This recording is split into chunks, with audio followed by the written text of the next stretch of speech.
easy. app of 365 They're so easy, they're subject to anything, right? And then find the additional notes. cross tool or whatever. I think it would So have a it's fine, spot. leave it on the table, and not that, be that Well, uncommon. and you don't know till you see something smart along that. Right. I mean, even in the normal view, I don't see anything at the bottom. But yeah, we can't say for certain for that.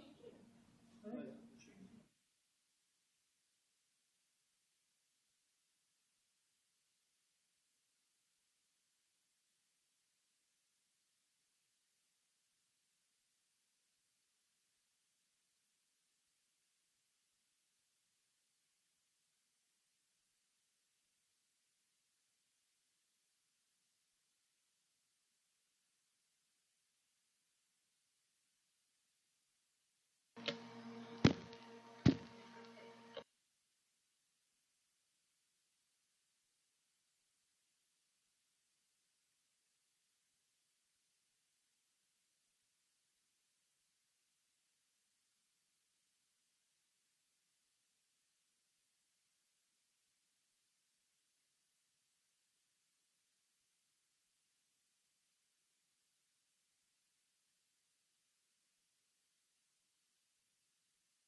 Good evening. I'd like to call to order the February 17th, 2026 New Kent County Planning Commission to order.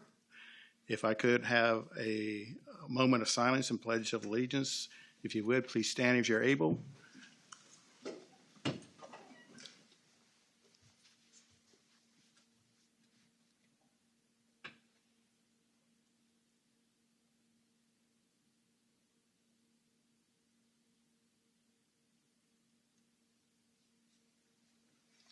I pledge allegiance to the flag of the United States of America and to the republic for which it stands, one nation, under God, indivisible, with liberty and justice for all. Thank you. If I could have a roll call, please. Ms. Townsend, Here. Ms. Johnson, Mr. Moyer, Here. Mr. Dombrowski, Here. Ms. Thomas, Mr. La Rochelle, Here. Dr. Schmidt, Here. Mr. Davis, Here. Ms. Rose, Here. Reverend Hathaway, Here. Mr. Bennett. Here. Before we commence with the other parts of the agenda, it's going to be a small change to the agenda. If you don't mind, just like the commissioners to acknowledge this, we will be moving the presentation of the draft technology overlay district regulations towards the arrears of tonight's agenda, moving the new business for the consideration of exception up right after the citizen comment period. Right now, let's go to item 4 with the approval of the minutes. I hope everybody had a chance to read the minutes, and if there's any changes, edits, or corrections that need to be said, let's announce them now. Mr. Chairman, Yes, ma'am. page 5 of 13, there's one typo at the bottom of the page. You just changed that to an MS instead of a MR. Okay. Mr. Chairman, Yes, yes, sir, Mr. Davis. page 13, first paragraph, second line. One of my pet peeves, fire marshal is misspelled. It's one L instead of two. Thank you, Mr. Davis, Fire Marshal Davis. Any other addition, corrections, or notations from the commissioners?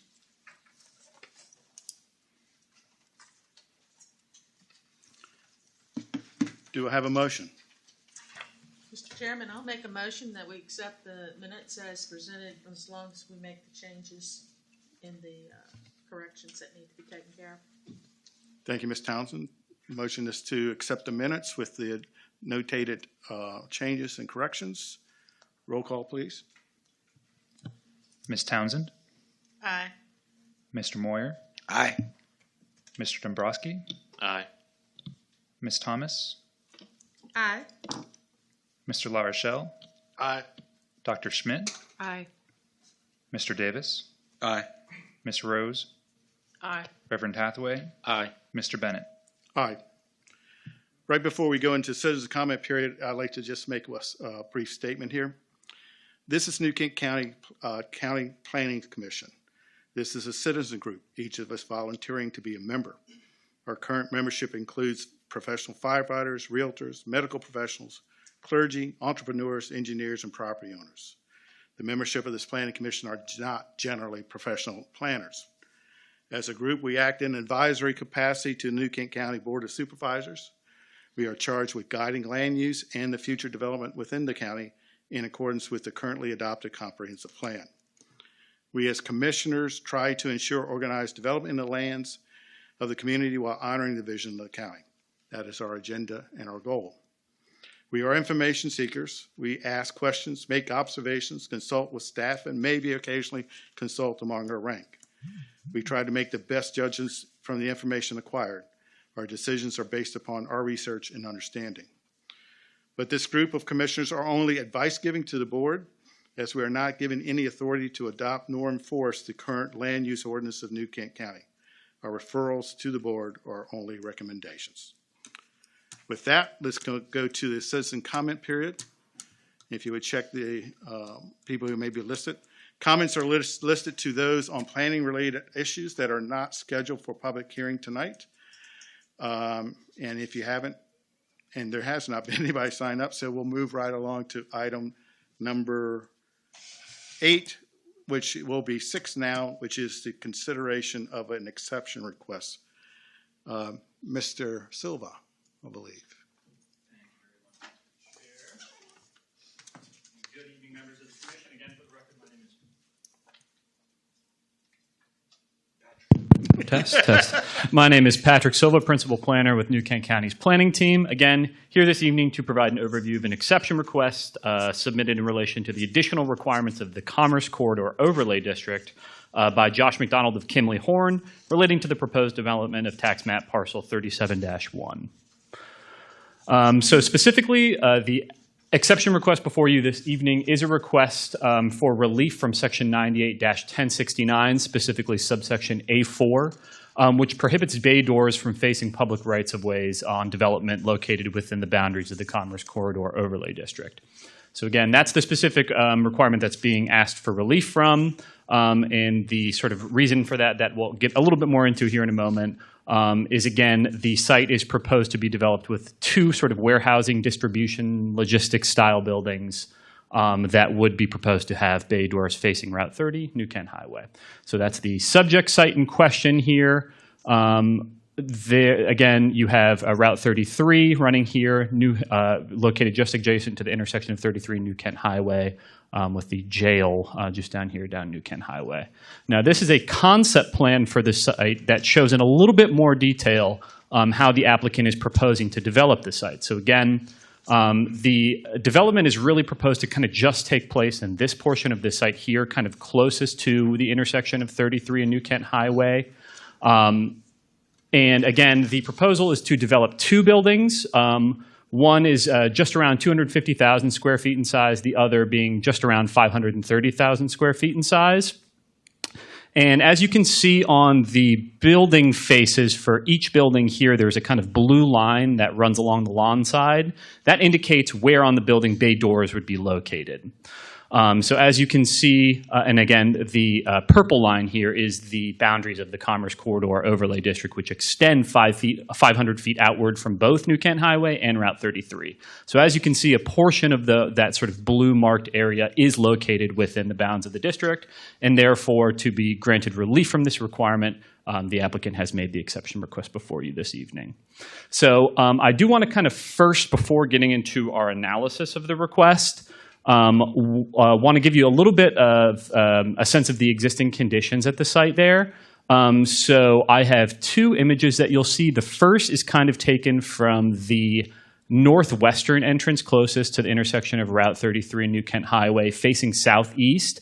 So as you can see, there is an existing vegetative landscape buffer that does work to at least partially buffer the interior view of the site from the right-of-way. The applicant would be proposing to maintain and keep that as part of their development of the site. So there would be a buffer that would work to break up the ability to see those bay doors from the right-of-way.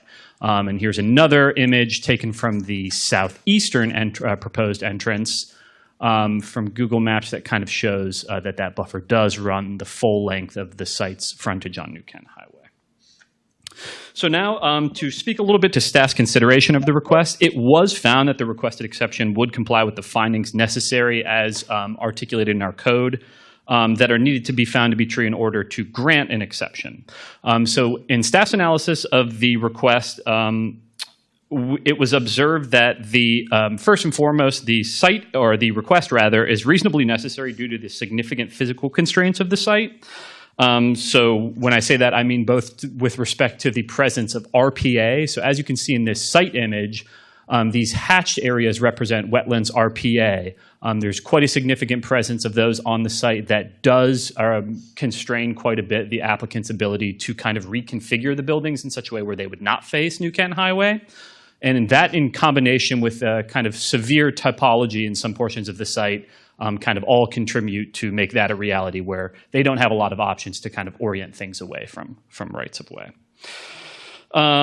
In addition, staff, in comparing the exception request to the findings that need to be found to be true in order to grant such an exception, found that the exception, if granted, would have little to no impact on transportation level of service in the vicinity, was compatible with the character of existing development in the area, would not directly impact adjacent properties, nor trigger the unnecessary replacement of landscaping or existing improvements. Again, the site is currently undeveloped, and otherwise would not adversely impact public safety.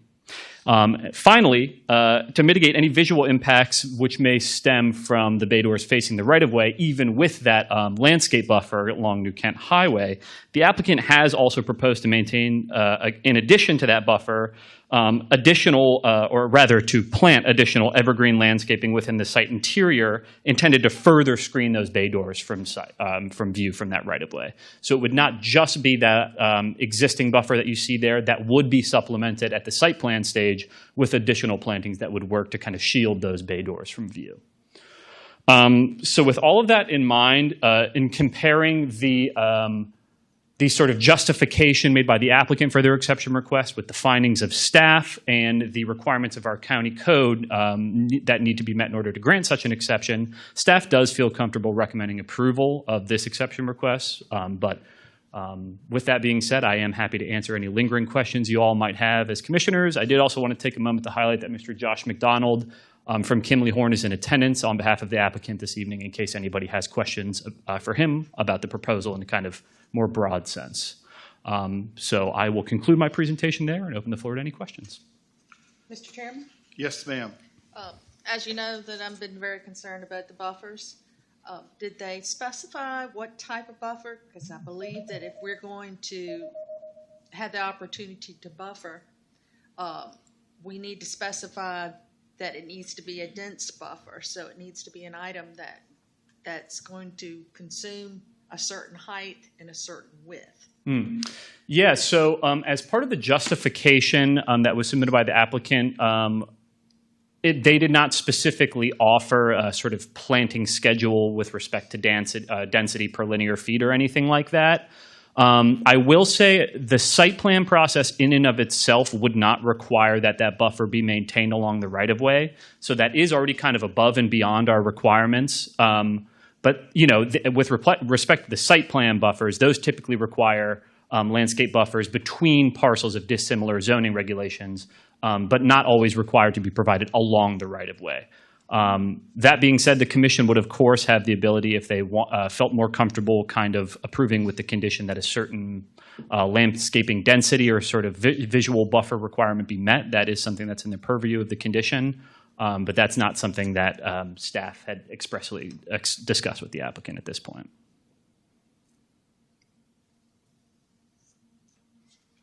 Mr. Silva, Yes, sir. with regards to the work doors, they'll be placed along the facades that will be facing New Kent, or some of them will be facing New Kent Highway or the intersection there with Eltham Road. And the building treatment is to have some kind of stylized building treatment because it is in the commercial corridor district. That's correct. Okay. I would assume that with those commercial rated doors that they would have to be somewhat stylized too, or to complement that facade that would be facing those same roadways. Because in the code it says no building facade will consist of architectural materials inferior in quality, appearance, or detail. Is that a correct understanding of that clause? That's a great question. I think the way it's worded can leave some of the intent for that specific requirement up to the interpreter. I will say I think in the past, the way that regulation has been applied with respect to sort of facade materials, et cetera, facade design, that has in the past specifically been applied to the facade itself. I don't think those same design requirements, material requirements are required of the bay doors.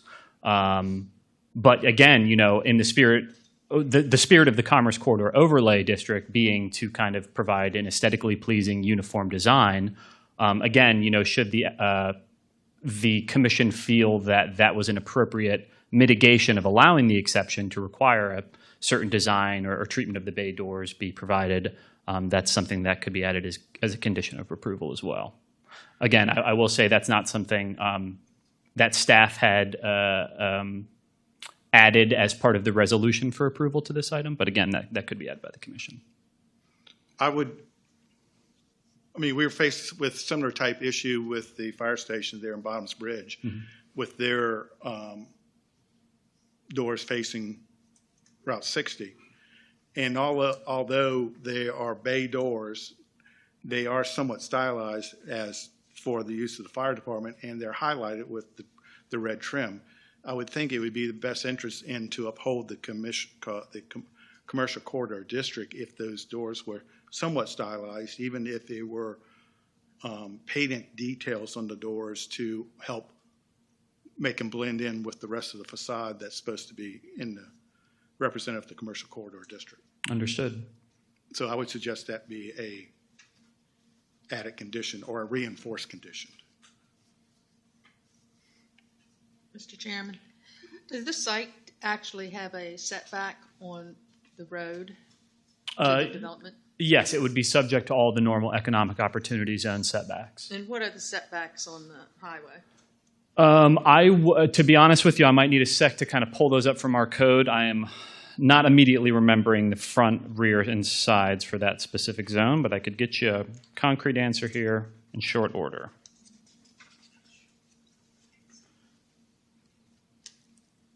Is the rendering that we're seeing consistent with those?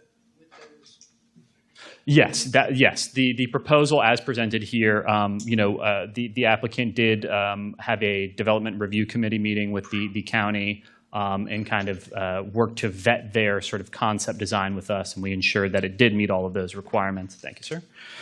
With respect to the actual setbacks in our code, so for the economic opportunity zone, all parking to the rear would need to be located no more than 30 feet from the property line. All parking in the front no further or no closer than 70 feet from the property line. For principal structures, they would need to be located no closer than 20 feet off each side yard property line. And same thing for the rear setback. Any structures would need to be located 20 feet off that rear property line as well. Yep, absolutely. Mr. Chairman, Yes, sir. I agree with Ms. Towns. I'd like to see more detail as far as impermeable visual barrier, the type of planting that might be done, holly or whatever the vegetation of choice is for New Kent County. So many plantings per foot, however, whatever the linear measurement might be. Because if we say the language seems kind of vague right now, where they agree they'll do some supplemental plantings, but is that one plant every 5 feet or one plant every 50 feet? So I'll say there are a number of sort of landscaping considerations at play. There is with respect to buffers, there is an existing requirement in our code that, as I was mentioning before, on this property, there would need to be a landscape buffer intended to mitigate visual impacts between any dissimilar zoning designations. So there are some A1 parcels located south of this site. That visual buffer, again, the site is currently wooded. A visual buffer along the south of the southern property line would just be maintained. So that's the one required sort of site plan buffer. There are additional landscaping requirements that come into play as part of the site plan process. These are a little bit more sort of in our code with an aesthetic intention to make development of a site appear visually pleasing, sort of kind of integrated as best as possible into the natural development in which it's or the natural context in which the site has been developed. Now, the third piece, again, is a sort of buffer that is being offered by the applicant beyond what would normally be in our code. So that's the piece where they're maintaining the buffer along New Kent Highway. What I hear from you, Mr. LaRochelle, is that you'd like to see a little bit more specificity for how that buffer that is left along New Kent High would be supplemented? Yes. Okay, understood. I'm not sure if the applicant had any kind of more specifics for what the plan there was. We have a detailed landscape plan that's been prepared. Would you be able to come up on the mic? Ready to submit, and we should have them to the county soon. So there will be additional detail we can provide and do intend to enhance that landscaping in a way that visually screens the vehicles.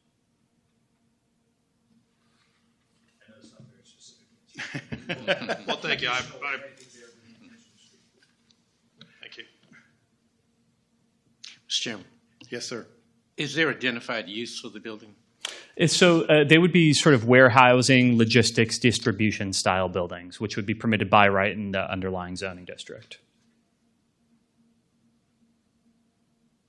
Mr. Chairman, is there a, obviously, I'm just looking, this has not much to do with the buffer and the road, but has there been a VDOT study on the density of the parking and truck traffic that would be included on that road? Because I see no turn lanes, I only see an easement in and out in 2 locations. Has there been any sort of study done on that? Yes, so there's definitely traffic trip generation data that is required to be provided as part of the site plan submission. I can say for sure VDOT would be involved as a reviewer as part of that site plan process. So if there are any issues with respect to their requirements, those would be flagged until any of their requirements are met, and they can allowing us to approve the site plan. I do believe the applicant has already had some preliminary discussions with VDOT as well for how to orient the site and any improvements that may be needed. Okay, thank you. I was just 611 car spots on the one site is probably the 2nd largest parking lot in the county. So, Mr. Chairman? Yes, Mr. Davis. So, Mr. Silva, if the bay doors did not face Road 30 or 33, this would not be before us. That's correct. There are some other similar, this specific requirement in the Commerce Corridor regulations is a little bit different. We do have similar requirements, for example, in our underlying industrial zone. There's a performance standard that for any uses developed in the industrial zone, the bay doors would either need to be oriented away from rights-of-way or screened. So in other places in our code, there is a sort of either-or allowance that would, if they aren't able to orient them away from rights-of-way, to just screen them. Unfortunately, this requirement in the Commerce Corridor does not include that same screening requirement per se. The only avenue for relief from having the doors face the right-of-way is this exception process. Right, and I do agree. I mean, the way the land and you have to site the buildings, they have no choice. And plus, if fortunate or unfortunate aspect, you're fronting on two roads. That's correct. So I know we've entertained this before with other exceptions. Mr. Chairman, Yes, sir, Governor Halford. looking at the plan, I follow the logic with it, but why wouldn't it go to VDOT first for comments before us? They have gone to VDOT first for comments. VDOT doesn't have any requirement relating to the bay doors facing the right-of-way. They have coordinated with VDOT with respect to any considerations of site access, tying into New Kent Highway, making sure that site distance requirements, all that important site design information is being met. So they have coordinated with VDOT, but the bay doors piece is just a county requirement. Ms. Townsend? How many, it's not, is it just a matter of maybe 8 bay doors that are not really compliant? I mean, it looks like it's not a whole lot from what I can see. It's more than 8. It's definitely not the majority. I will say that for sure. Unfortunately, I do not have, again, we haven't received the full site plan submissions yet, so some things are subject to change. But as you can see, it's kind of the top third of the portion of the bay doors on the smaller building, and then maybe the top even fourth here, and then the top third of the southeastern building here. All of these behind the red line are outside of the Commerce Corridor Overlay District, and if that was all the bay doors they were asking for, this wouldn't need to come before you all either. It's just for these ones that are located within that 500 feet boundary from New Kent Highway that they're not able to, unfortunately, orient away. So I know it's a kind of roundabout way of answering your question. I'd say it's more than 8, but certainly not the majority of the bay doors here. And there's some in the other building too, right? That's correct, yes. So about this top third here would be the ones that need relief for the larger building. Again, these ones behind the Commerce Corridor Overlay District line, and then these ones on the back side of the building are not implicated as part of this requirement.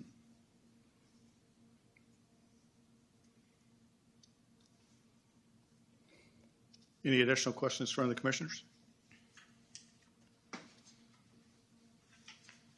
Any more discussion among the commissioners? Not necessarily questions for the applicant or for Mr. Silva. Mr. LaRochelle, would you care to see more elaborate information regarding the landscaping? I would. Okay. I would. I think the buffers are important, and, you know, this is an exception request, so I think we can request, you know, put some conditions on it. To add to Mr. LaRochelle, I think I would like to see an exercise. I'm sure there's been some kind of exercise done on facade and how those bay doors could blend into facade, so that if their building's going to look attractive, why not make the bay doors just somewhat attractive or blending stylized with that? So with that, yes, Ms. Townsend. I don't have problems with the development itself, but I just think that if we know where the hot spots are in regards to buffering, that maybe we can have some kind of assurance that the buffer would be very dense in those particular areas. Because, I mean, loblolly pine trees don't cut it, because you look right through a loblolly. But there might just be some key areas there that would really hide the doors. You don't see it. So I don't know if there's a way that we can suggest that you do a planning to cover it. I think that's something the commission could definitely ask for. The one other thing I will mention that I neglected to do so as part of my initial presentation is the site through this last year was timbered. So there is some sort of residual, the sort of leftovers of that timbering activity will sort of naturally revegetate over time as well, particularly in kind of this area right here, adjacent to the retention pond, and then this area right here. So while a sort of not immediate solution, over time those areas will revegetate and significantly work to additionally buffer views into the site.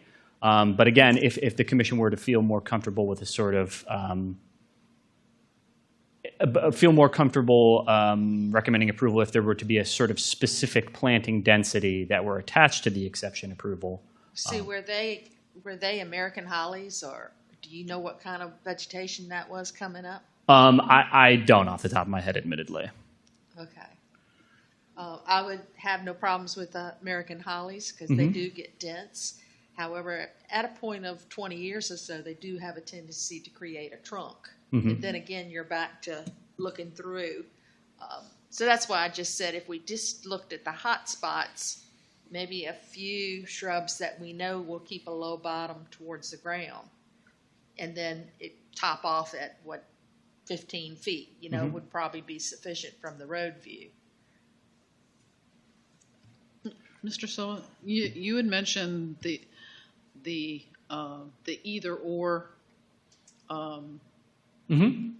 the either screening or sort of oriented away from the right of way. Or orientation in most of the other standards. Are there specifics on the screening density? There really isn't. No, there's not. Really, the most so in our sort of base buffer requirements, again, that's the situation where there's a buffer required between parcels of dissimilar zoning. There is a lot more specificity with respect to width of buffer, planting densities required. So I think that could definitely be, if the commission were to want to move in the direction of recommending a certain planting density be met for how the buffer is supplemented, I think those existing requirements in our code could be a great jumping off point for basing some of that.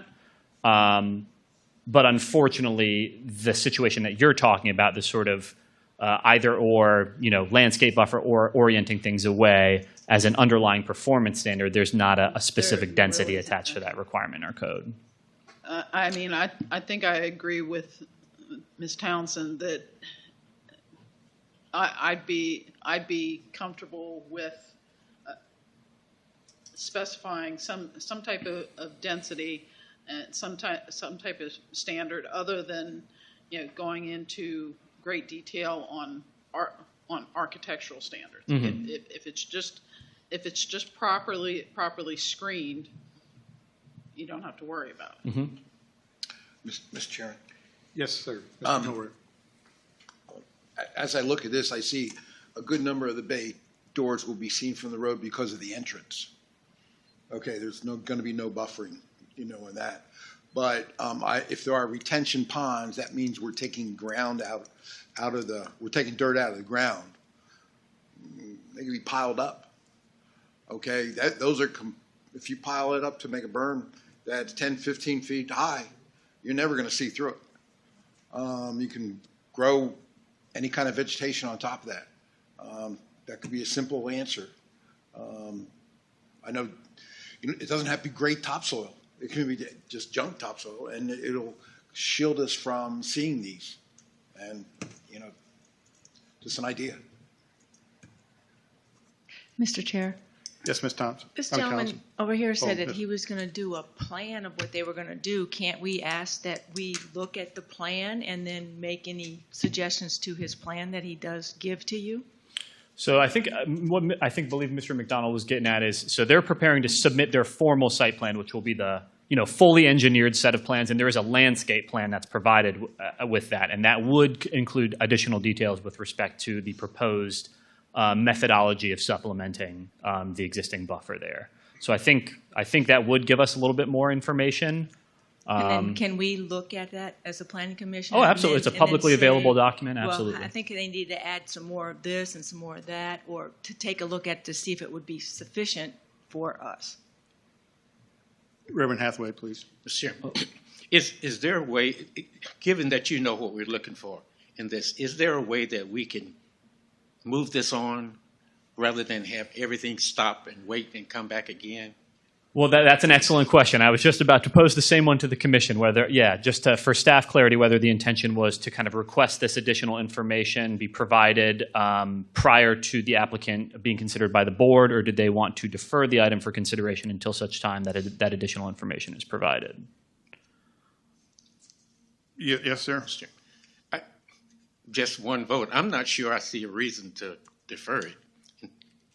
If you're clear about what we're looking for, I don't want to create new procedures as we're reviewing this. So if the applicant is able to meet the guidelines and the concerns we have about buffering, then I think staff could review that.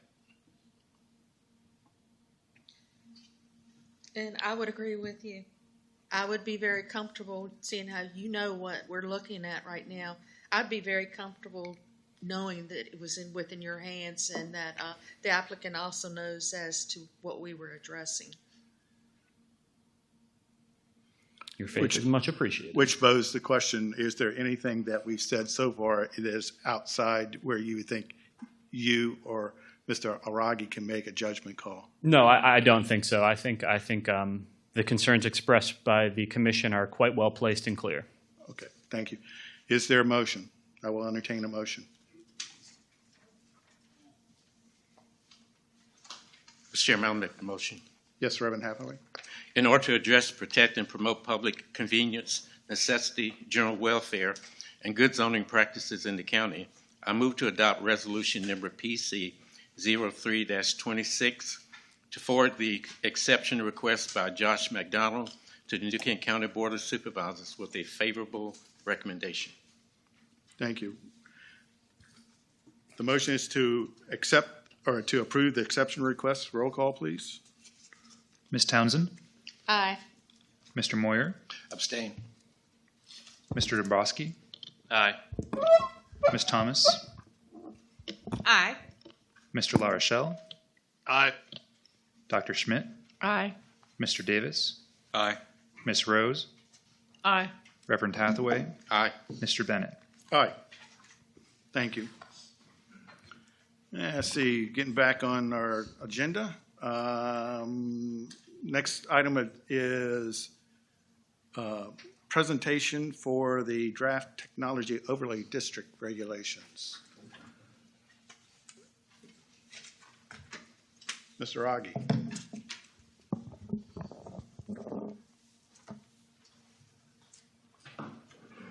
Thank you, Mr. Chair, and good evening, members of the Planning Commission. My name is Josh Aragi, Director of Community Development for New Kent County, and I will be presenting a Draft Technology Overlay District, or the TOD for short, to you this evening. This draft zoning overlay district pertains to data centers. Before we get started, I do want to preface this presentation with a few points. Each of you have hard copies of the PowerPoint presentation that we're going to go through, the draft ordinance text, and the boundary map for the technology overlay district. I understand this is slightly different from how you've received materials in the past, and moving forward, I can assure you that we will revert to the usual way of doing business. The reason that this was done, because the point of tonight's presentation is to introduce the TOD to you and to walk you through the proposed structure, process, and standards. We want you to listen, take notes, review in detail outside of this meeting, and provide feedback should you have any. To that end, the hard copies before you have a space for notes next to each slide. We do ask that if possible, you hold questions until the end. This allows us to tie thoughts together as we move through the presentation, and we may answer questions you may have as we go through the presentation.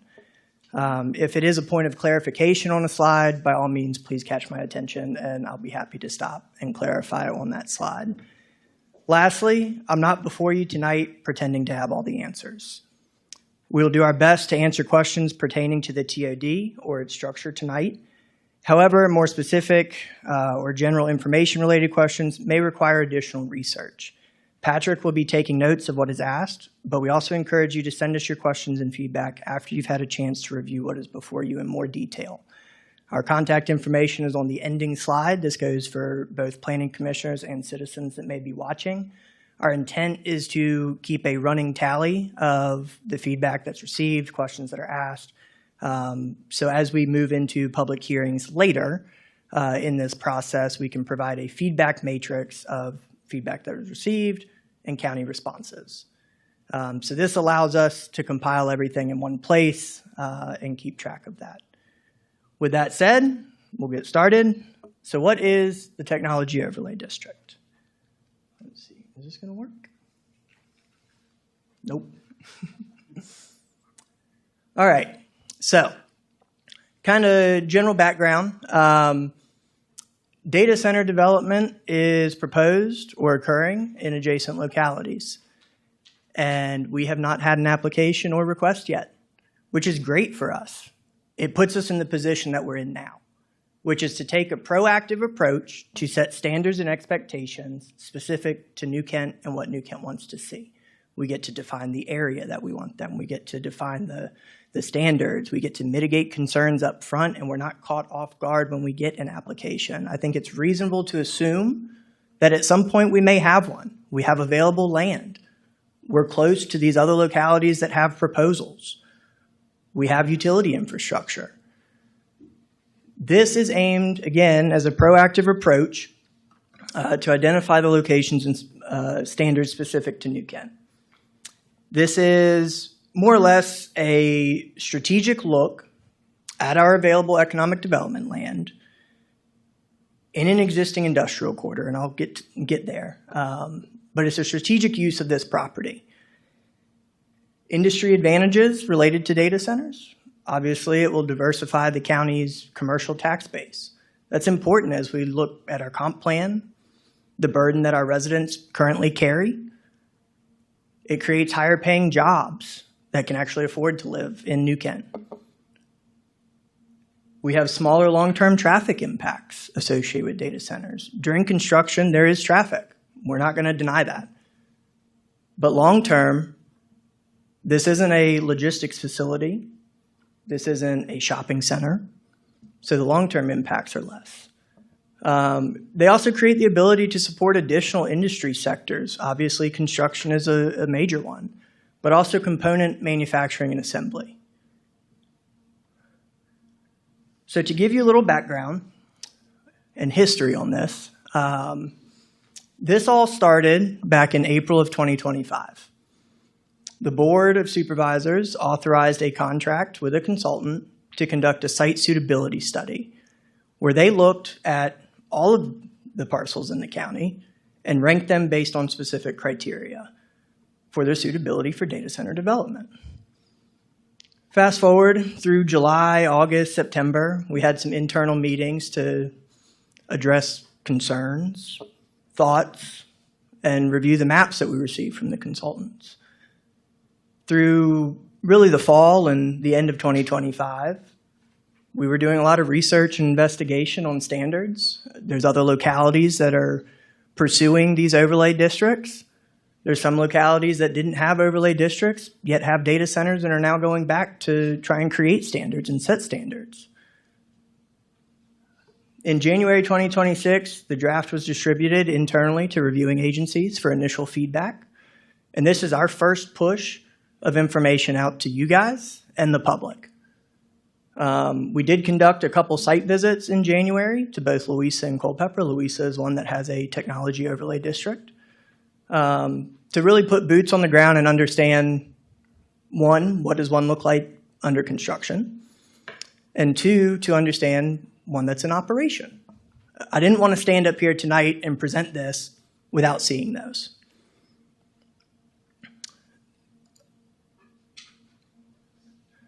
So going to the site suitability study, starting at the beginning.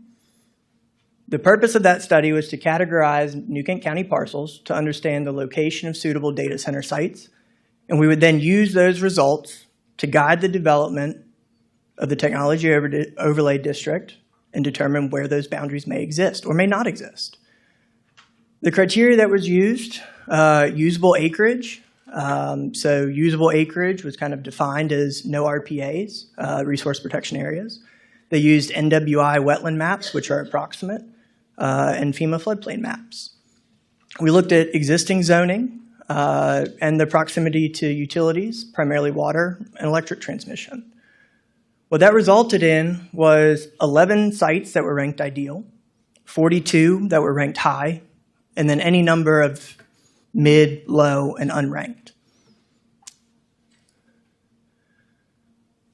And to walk you through the process of how we reviewed that information, we imported the original data set that Dewberry, our consultant, gave us into ArcGIS, and that showed all of the rankings. And you'll see this on subsequent maps as we walk through this process. But we immediately removed properties that were ranked low and mid. So we were only looking at the high and ideal sites. We then took those high and ideal sites and looked at, one, the current zoning, and two, the future land use map, 2045, that was just adopted with the comprehensive plan update in June of 2025. We took out high and ideal properties that were based on current zoning, future land use designation, and adjacent land uses.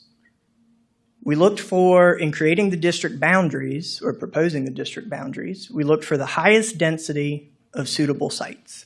We didn't want to cherry pick properties across the county just because they ranked higher ideal. We then returned our thoughts to Dewberry for finalization of a map because my GIS skills are very limited and I wanted a pretty map for this. So kind of going to step one, this was the import of the Dewberry data set into ArcGIS. Again, my GIS skills are limited. But you can see the legend on the left. The green is high, purple is ideal, red is low, mid is yellow, and then the blank is unranked. Like I said, we parsed that down immediately by taking out the low and mid properties. And what you see is a general track kind of from our western edge in Bottoms Bridge along Route 60 on the southern portion of the county, and then back to the northeast along the Route 33 corridor. Again, we took those sites that were left and compared them to future land uses, current zonings, and uses on adjacent property. We then narrowed down to the Route 33 corridor. These are the sites that we originally talked about as being included in the technology overlay district. They are all ranked higher ideal. They're also all shown as economic opportunity or industrial in our future land use map. We then sent that map back with some minor adjustments based on setbacks and buffers and usable area, and Dewberry produced this map for us. So this is the proposed technology overlay district and the boundaries within.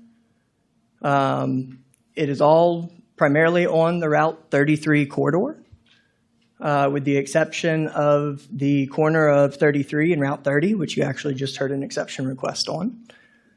But the TOD approximate gross acreage of those parcels is 1,800 acres.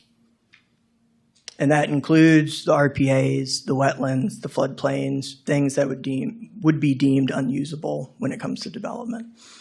That equates to 1.3% of county land.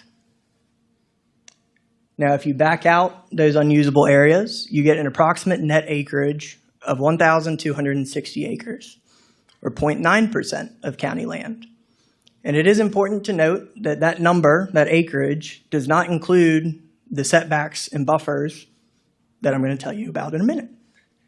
So really, that number becomes less. And again, we're already sub 1% of overall county land. Again, the parcels are all economic opportunity or industrial in our comprehensive plan future land use map. So why the Route 33 corridor? Again, we looked for the highest density of sites ranked high and ideal. It's an existing industrial corridor. It's a 4-lane divided highway. The current zoning and or future land use supports industrial type uses such as data centers, TOD uses. There's limited population density around those sites. There's not a whole lot of residential, large developments in that area. There's existing utility infrastructure such as electric transmission lines, natural gas lines, water, both potable and reclaimed, and sanitary sewer. The large acreage of those properties accommodate increased setbacks and buffers.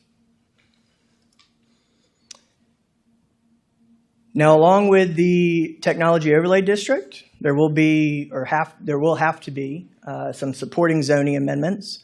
Obviously, we need to add definitions for a data center. We currently have energy generation facilities listed in our land use table. However, a definition does not exist. So we need to add that definition. We need to add data center to the land use table, add parking and loading space requirements for data centers. And when we are proposing to amend the Commerce Corridor overlay to state that the technology overlay governs data center uses, not the Commerce Corridor overlay.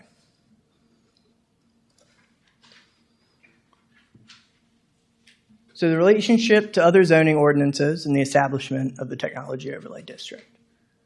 This is structured as an overlay. It does not supplant the underlying zoning. What that means is a logistics facility or a shopping center on an EO parcel could still come in and be approved. It doesn't mean that it will be a data center. A TOD use means TOD requirements, standards, and processes. The by right uses, like I said, don't follow the TOD. They'll fall back to the underlying zoning requirements, which includes Commerce Corridor overlay application. The TOD does not limit the ability of an applicant to apply for a rezoning. However, a property owner cannot apply to be included in the TOD. That has to be initiated by the Board of Supervisors. We've, again, taken a proactive approach and identified the sites that we think could be suitable in an area that's suitable. And we don't want just anybody to apply for that because data centers pay good money for land.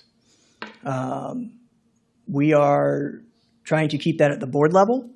The board can initiate an addition, however, an applicant cannot. Obviously, the boundaries on the maps that you have and the maps that were shown before, along with the standards that I'll go over in a minute, will have to be adopted by ordinance. It is a zoning ordinance, which means it is a public hearing process. This is the first step, the presentations, and we'll chat through future process steps or procedural steps as we go along, but it is a public hearing process, so there will be public hearings for this item at both the Planning Commission and the board. Allowed uses within the technology overlay district, obviously data centers. And then again, principal and/or accessory uses that are allowed in the underlying zoning. The accessory uses are listed on the right-hand side of the screen: water treatment plant, water storage tank less than 75 feet, guardhouse and security building, electrical infrastructure, energy generation facilities. I will say we kept that on-site energy generation as a traditional conditional use permit requiring public hearing processes. The reason for that is there are varying types of on-site generation. We didn't feel that we could comprehensively write standards to address all of them. And a lot of times those projects or those uses require off-site infrastructure. We wanted that to remain as a public hearing process. That way we can weigh each of those on a case-by-case basis if proposed. Central heating and cooling facility, storage maintenance facility, and others that would be customarily associated or incidental to the principal use of a data center. So kind of getting into the meat and potatoes, the design standards.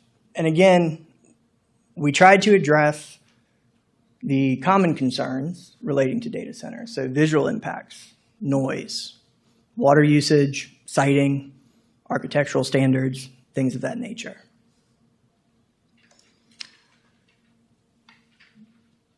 So size and location. In order to have a data center campus, which we are saying is 3 or more data center buildings, you need a minimum of 100 contiguous acres. For a quote-unquote standalone data center, which we are saying is up to 2 data center buildings, you need a minimum of 25 acres. Subdivisions internal to an approved campus don't have to meet that 25-acre requirement because we would have already approved the overall 100 contiguous acre campus. So that gives some flexibility for developers to sell or lease land, certain parcels within the campus. But again, we would have already approved the master plan for the campus at this point in time. Now, it is important to note that even subdivisions that occur internal to the campus, they don't exempt, or that doesn't exempt a parcel from the other applicable standards. It's just the size. So they'll still have to meet the other items that we're going to go through. So setbacks and buffers. We have a range of setbacks and buffers. Adjacent to principal and minor arterial roads, 100-foot setback, 100-foot buffer. All other road classifications, 150 feet. Adjacent to residential and agricultural zoning would be 200 feet. Adjacent to conservation zoning, 300. And adjacent to business, economic opportunity, and industrial zoning, 100. Internal parcel lines in the event of an internal subdivision. The spacing and setbacks would be governed by existing zoning, building and fire code.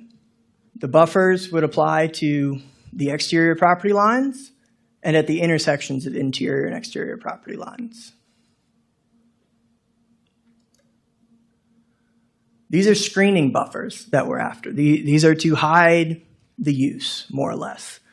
So the screening buffers are being specifically addressed by the Technology Overlay District.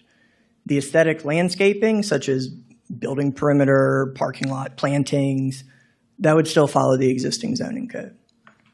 Obviously, natural preservation is preferred. That gives us a good base of existing vegetation. Obviously, we would require supplementally planting where needed in order to make sure that we have that buffer, similar to what was discussed before with the exception request. We do include a planting ratio for each buffer width in the Technology Overlay District, which again, you have the text in front of you. The minimum size requirements would follow our existing zoning code. And generally that ranges from 8 to 10 feet in height, roughly a 4-foot spread. That's the minimum size requirement based on our current zoning code. Another important thing to note, because we were talking about screening buffers, we're basing the ratios on linear footage across the buffer rather than square footage. That way all the plantings can't be shoved to one side. You get an even distribution across the buffer. Fencing, we're requiring primarily on the interior side of the required buffers. obviously with exceptions for easements, utilities, routes of ingress and egress. We are proposing to prohibit chain link along those easements, utilities, and routes of ingress, egress that fall within the required buffer area. Kind of pulling from the Commerce Corridor there, because chain link is prohibited in the Commerce Corridor Overlay District. So we want visible fencing to be aesthetic. And then any fencing that is interior to the site, obviously you wouldn't really see with a 100 to 300 foot buffer, depending on adjacent zoning. So we're not as concerned with the aesthetic of that fencing. So that could be chain link. Now we have received some preliminary feedback about electrified fencing. I believe that's something that will be added as a prohibition as we go along. Understanding that with the buffers, wetlands, and RPA, and the rural nature of the county, we are still going to have wildlife movement in these areas. I would rather not cause issues for deer and hunting dogs with an electrified fence. So we will probably move to prohibit electrified fencing as well. And that kind of brings up a good point. We are trying to write standards that address a known industry. We're trying to write standards that address concerns that the county and citizens may have, but we're not necessarily tailoring this to data center developers. So will prohibiting electrified fencing cut out some potential users? Possibly. Depending on who the user is, they may have specific internal security requirements. But again, we're not concerned about cutting those out. We are setting the standards for what New Kent County wants. Moving into architectural and building heights, even though these will be heavily screened with the exterior buffers, we do want to avoid monotonous appearances, and that can be done by including two of the things listed. Variations in heights or roof lines, building recesses, 16% windows, doors, skylights on the facade, changes in material, pattern, texture, or accent material. We also probably need to add color to that. Building height, we're limiting to 75 feet from average finished grade to roof deck, which does match our current EO and industrial allowances for warehousing. We are adding that you cannot exceed 85 feet total, which includes any rooftop equipment or parapet screening walls. And where that comes from is we talked to our fire chief. The existing limitations of our ladder trucks is 100-foot vertical reach. So we still wanted to ensure that the fire department, in the event of an emergency, could get above the roof line to spray down or spray water down onto the roof. Obviously, again, kind of with the accessory screening equipment and rooftop equipment, we are requiring screening of those, both ground level and rooftop equipment, screening options, wide variety of options there, vegetation, solid fence or walls, panels, parapets. We are requiring, and I'll touch on it later, architectural renderings with the application. So we'll verify that accessory equipment is screened. Lighting generally matches our existing zoning allowances and site plan allowances. So you cannot exceed half a foot candle within 2 feet of the property line. Keep in mind, again, we'll have pretty substantial buffers along the exterior, so hopefully lighting is not going to be an issue. We are still limiting the maximum height to 25 feet above finished grade for light fixtures. Fixtures need to be fully shielded, recessed, and prevent upward light scatter to protect the dark night sky. Signage. Freestanding signage must be monument style. In a data center campus setting, again, 3 or more data center buildings, we are proposing to allow one sign along the property frontage, limited to 8 feet tall and 50 square feet.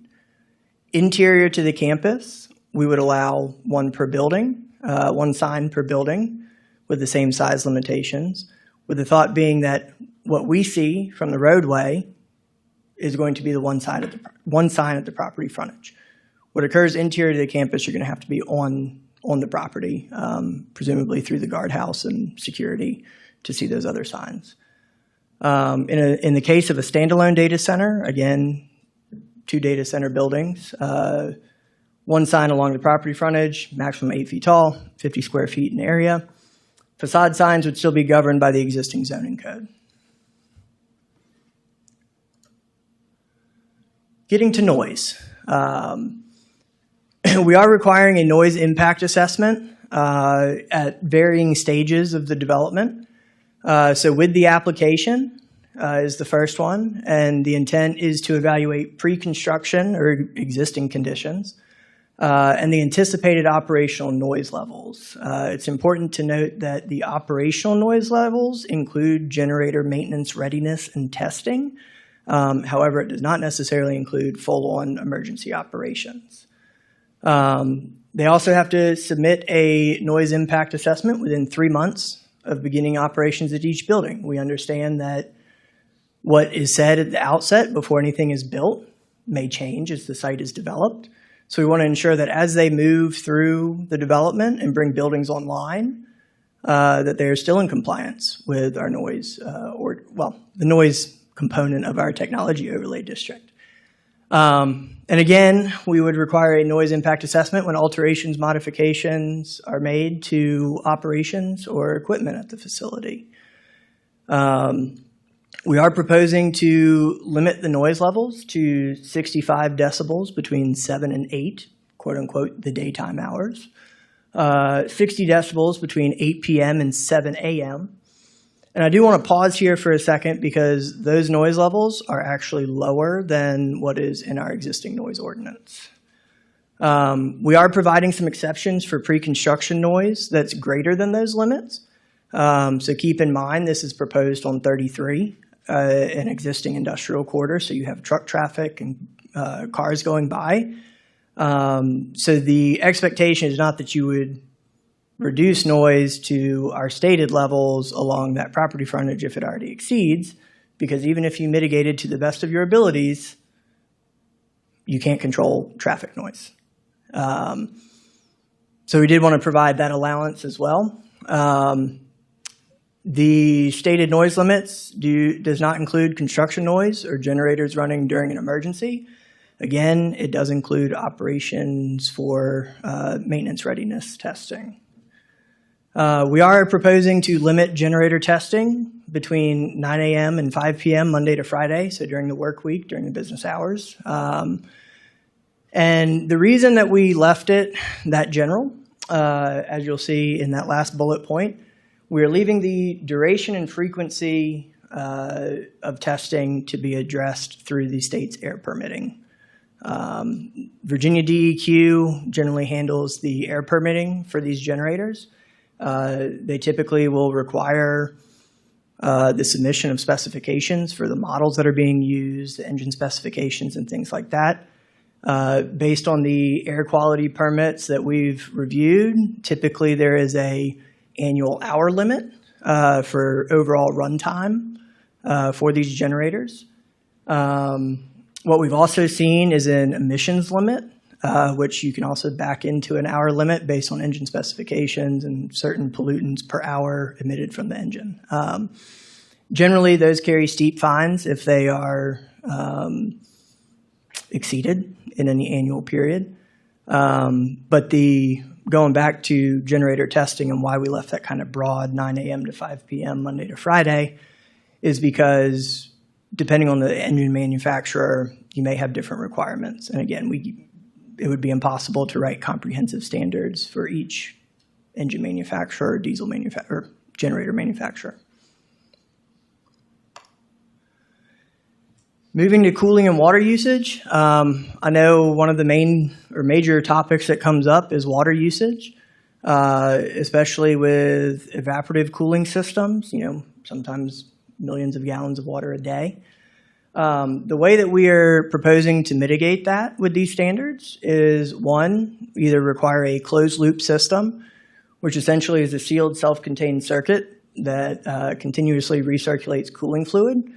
That could be water or a mix of water and glycol to prevent freezing. That generally requires an initial major fill and then periodic topping off. Another option is air-cooled. Those use minimal water, but they do have a larger power demand. And generally, I believe they tend to be a little bit noisier. They'd still have to abide by our noise requirements that we're proposing. We are saying that reclaimed water is our preferred water source to cool these if you're going to use water. This also follows the county's groundwater permit hierarchy, using groundwater for industrial uses, or using reclaimed water for industrial uses first.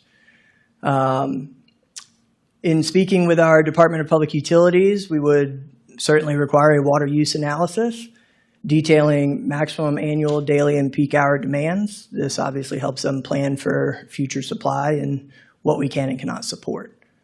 Additionally, they must comply with Ordinance O-35-21, which outlines the county's pretreatment standards and local limits for wastewater discharge. We also have a provision in the standards for state and federal permits. Obviously, they must obtain all required state and federal permits. We also want copies of them.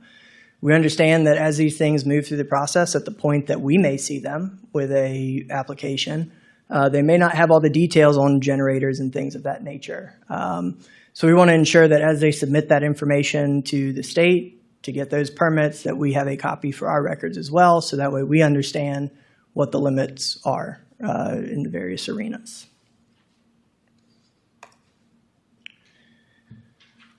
So moving into the application and procedure. So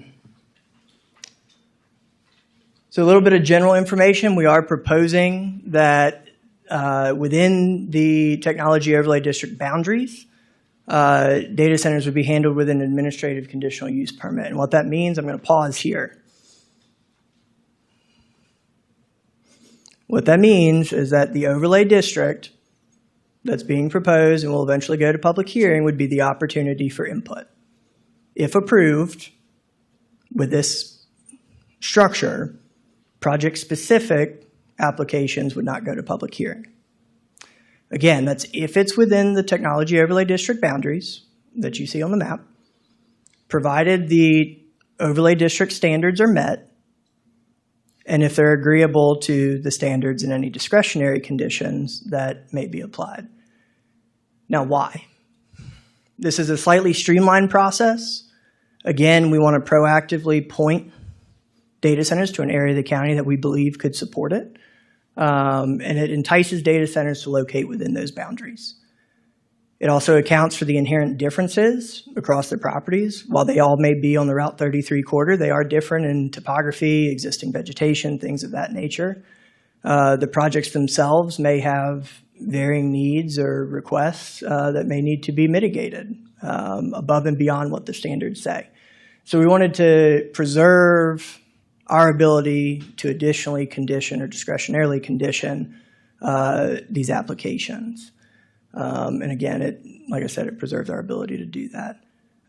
Now, if a data center locates outside of the Technology Overlay District, that would be a traditional conditional use permit, project-specific public hearings, noticed, advertised, adjacent property owners, the whole 9 yards. The other caveat to within the district is similar to how Commerce Quarter has an exception process coming to you guys and then the board. We're proposing that any exception request to the standards not be a presentation, but be a public hearing. So that way, we are setting the standards that we want or expect. If you want to change those, then you have to hear from the public as to their concerns, why you want to do that when we've stated the standards. So we are preserving some of the public hearing requirements in that regard.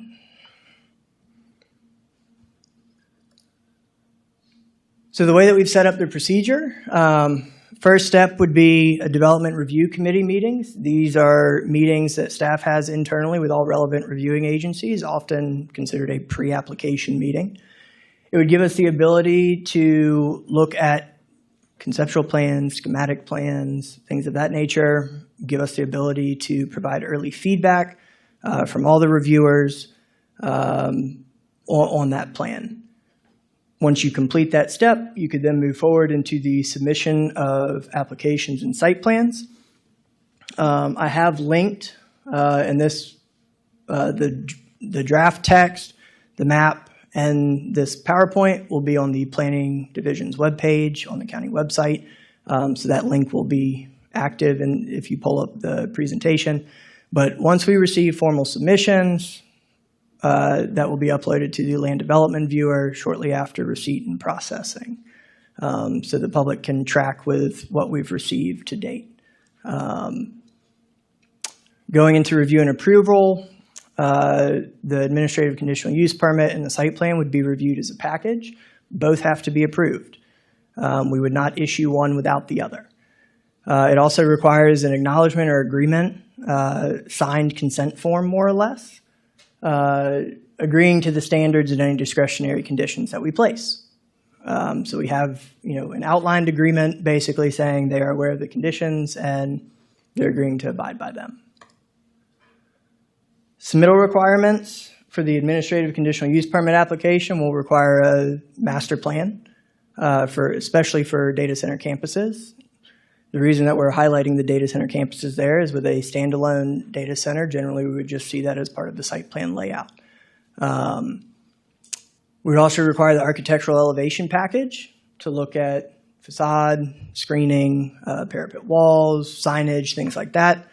Again, the noise impact assessment and water use analysis. That way, staff, not just community development staff, has the information they need to review that application. And then obviously the site plan and supporting documents, those would generally be governed by our existing county code.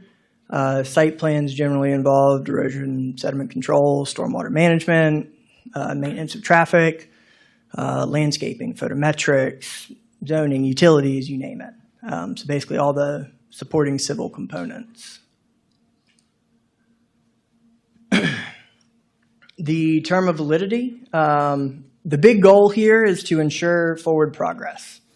We don't want to approve applications that then just sit and sit and sit as adjacent conditions may change, development patterns may change. So with that said, we are saying that construction must commence within 48 months of approval. We are saying that construction, in this case, will be the issuance of land disturbance permits, state stormwater permits, and start of earthwork. We are proposing one 12-month extension. May be requested, does not mean that it would be granted. They do need to provide justification as to why they need that extension. And really those two together form 60 months, 5 years, which is generally the term of validity for site plans. So we want to keep everything kind of in context, and as the site plan expires, we would want everything else to expire as well.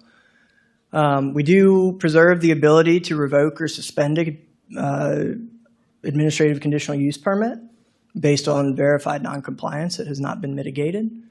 And we do have the ability to terminate that permit if, for some reason, a use ceases for a period of 2 years. And that generally tracks with our non-conforming use language in our existing zoning code. We do allow for some amendments, obviously change in ownership, subject to the fact that there's no outstanding violations of the original conditions. We would also require an updated acknowledgement form. Minor amendments, such as small layout changes and slight increases in gross floor area.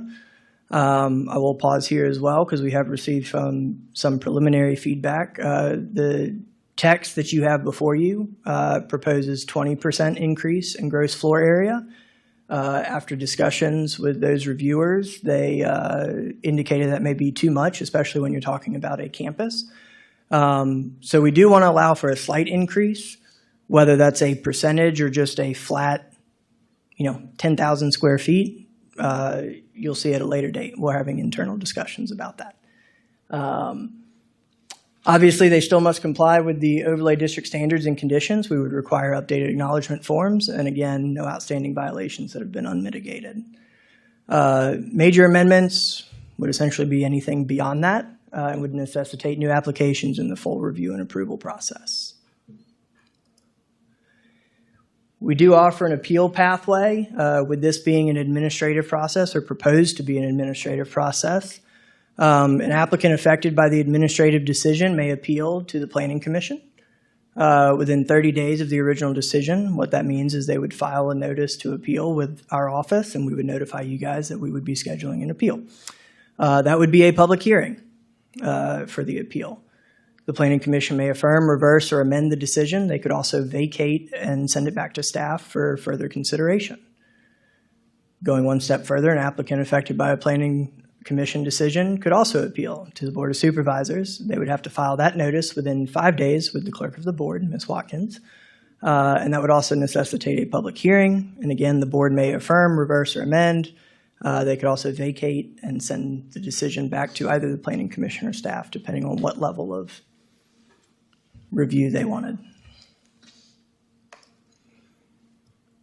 So current key takeaways. We have not received any applications to date, which again, I think puts us in a great position to proactively set our own standards and how we want to manage this. It's a known industry. I think it's reasonable to assume that given our location and utility infrastructure and available land and what's going on around us, that we may get an application. And I don't want to lie to you. The adoption of this, an ancillary impact may be that we get a data center request sooner because we've stated the expectation. But again, we're not doing it to cater to them. We're doing it to protect ourselves and be prepared if and when we get one. This is a draft. The Technology Overlay District is not final yet. It will require public hearings prior to its adoption, and revisions may occur prior to public hearings.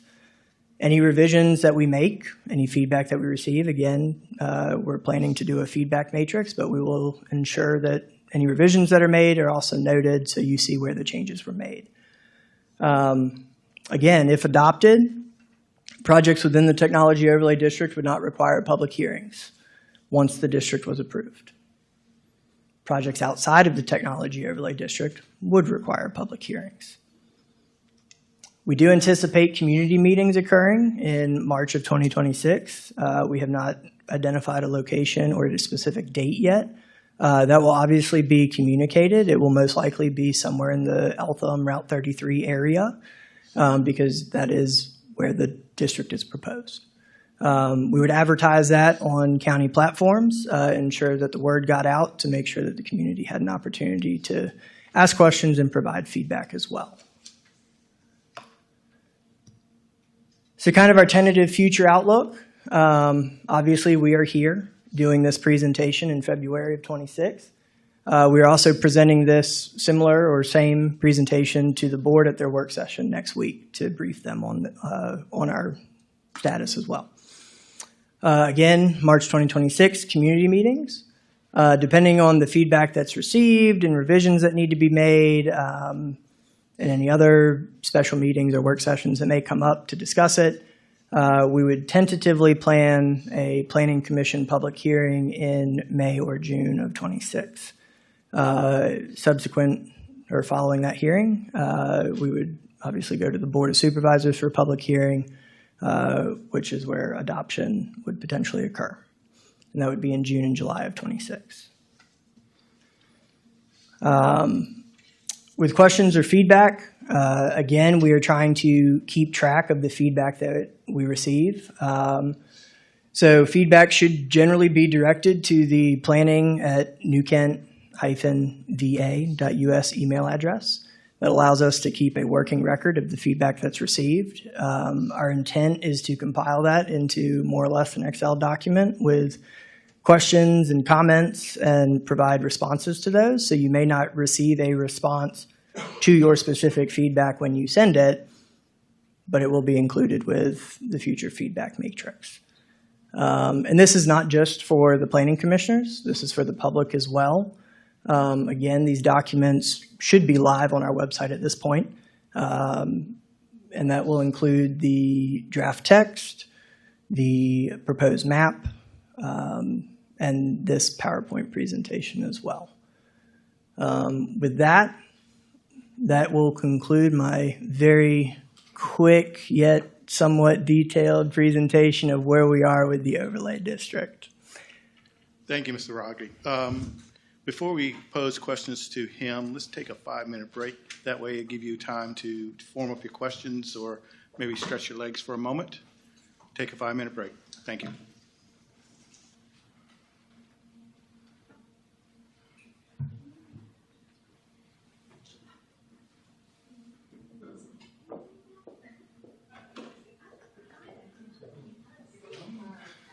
Lots going on. Couldn't help but stick around. Well, it's fun.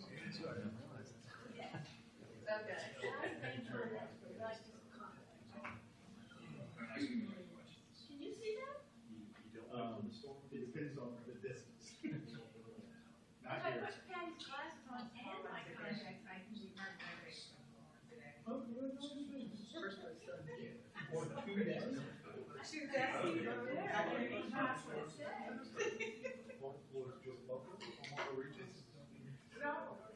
She had it in right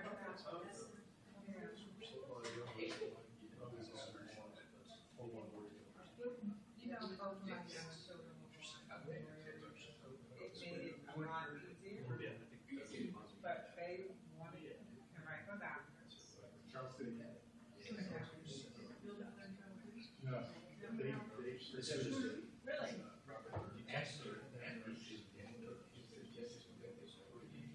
I don't know if it's talking about this, but I do know that I was there.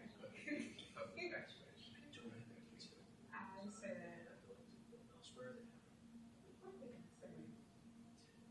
but all of this stuff is going on with nurses. Companies do charity. And she was like, well, the baby has to stay in mom's arms. Oh, yeah. They gave me a whole rundown. I asked that. She's sitting there breaking kids.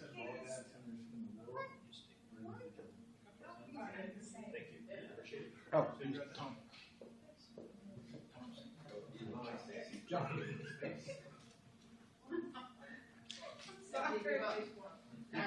his car's in space. That's crazy.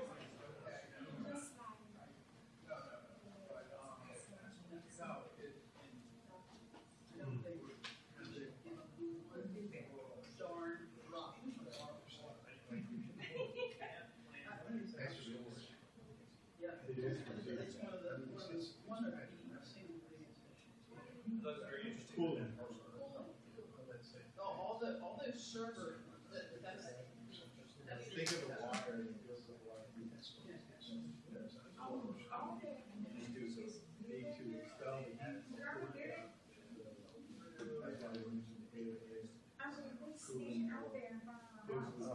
the air. I don't watch it. Or you can interested.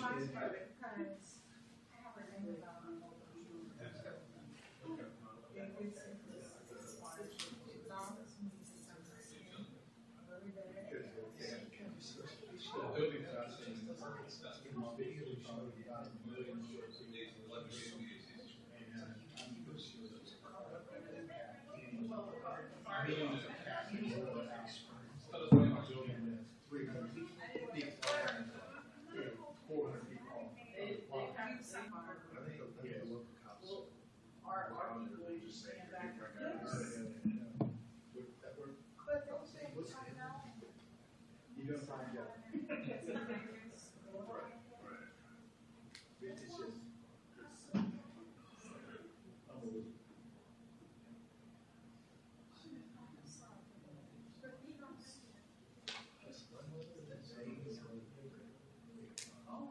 She wasn't well.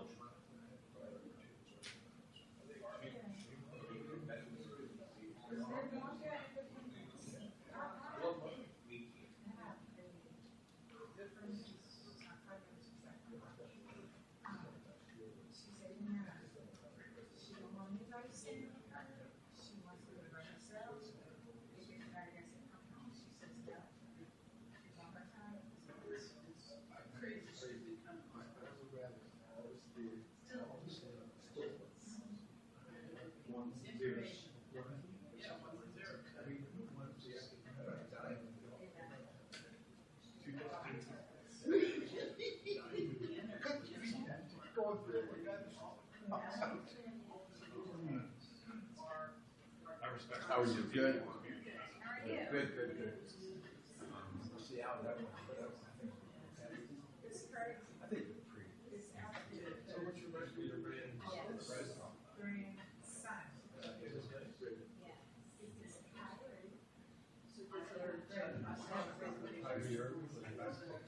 Yes. My son is Scottish. Somebody, people move.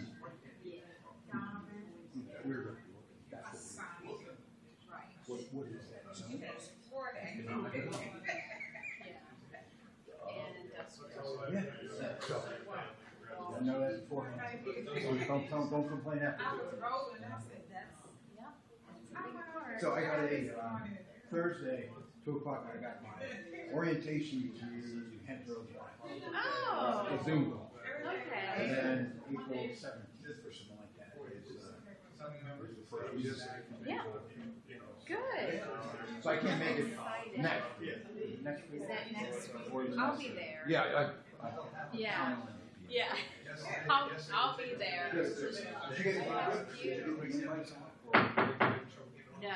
Okay. We're at the end of this week. Okay.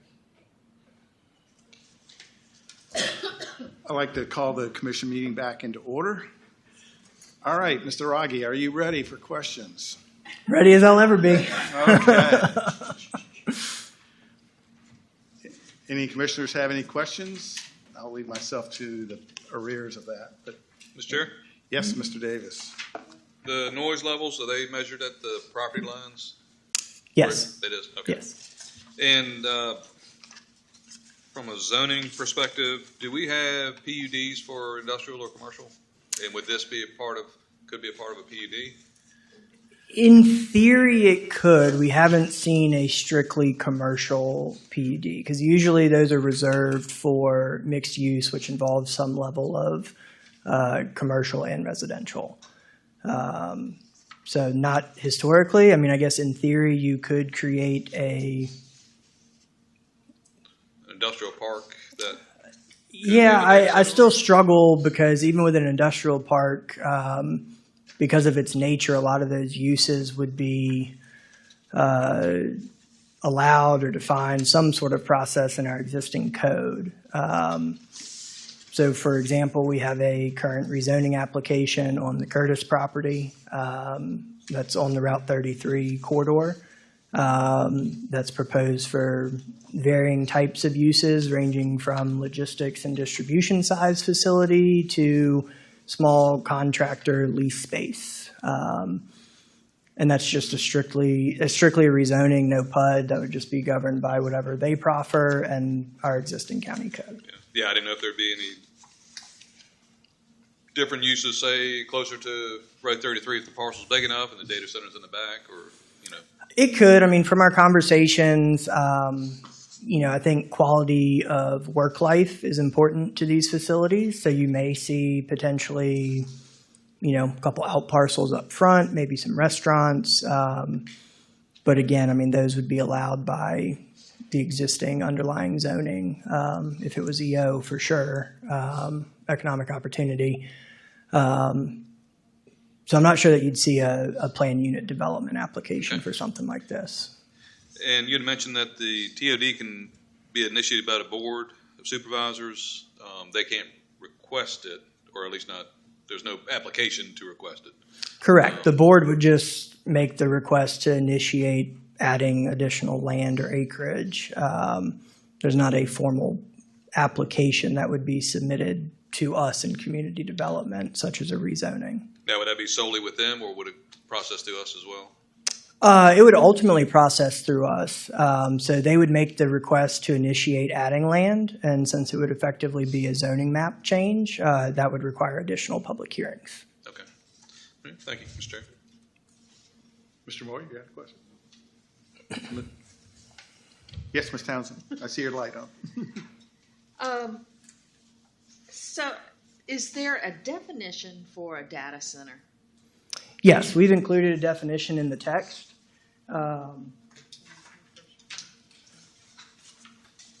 The definition that we have proposed right now is data center means an enclosed facility or part thereof, which houses computer systems, servers, and other associated components for the purpose of, but not limited to, the storage, management, processing, and transmission of digital data. Data centers may be arranged in a campus-style setting. Such facility may include water cooling and storage equipment, emergency power supplies, specialized environmental controls, various security devices, and other associated infrastructure or improvements to support sustained operations at the facility.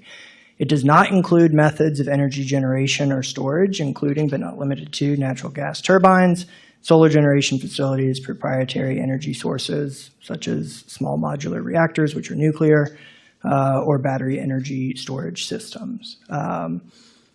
You may see that change slightly. We have received some interest in potentially allowing rooftop solar as an accessory use.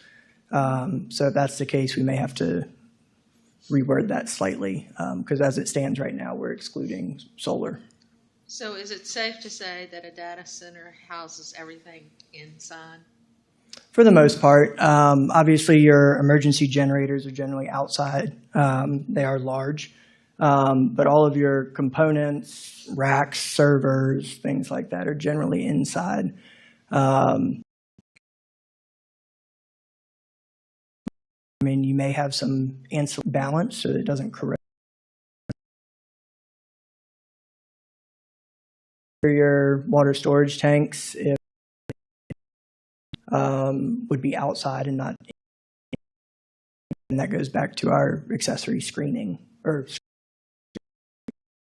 Within the building, I mean, it's not a large distance away.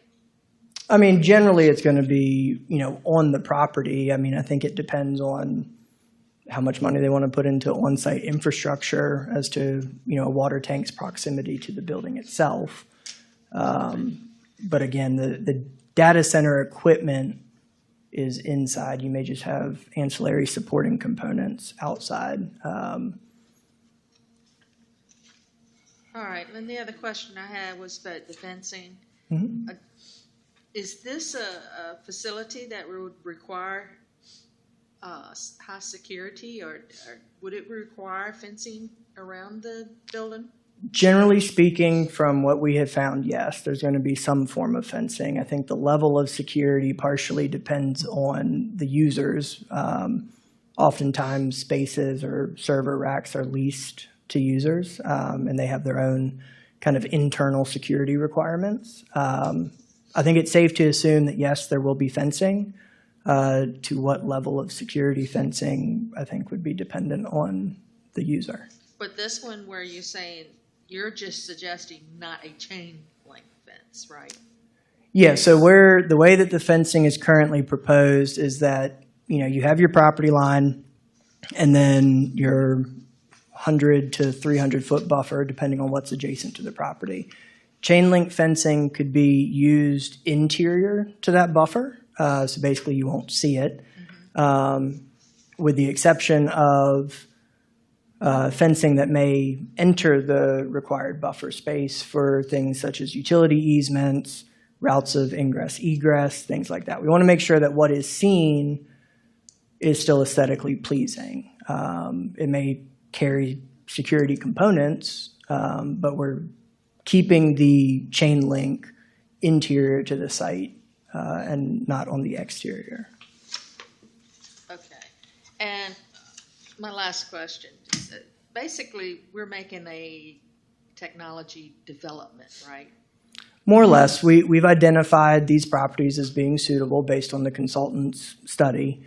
And we are trying to say this is where we want them if they're going to come.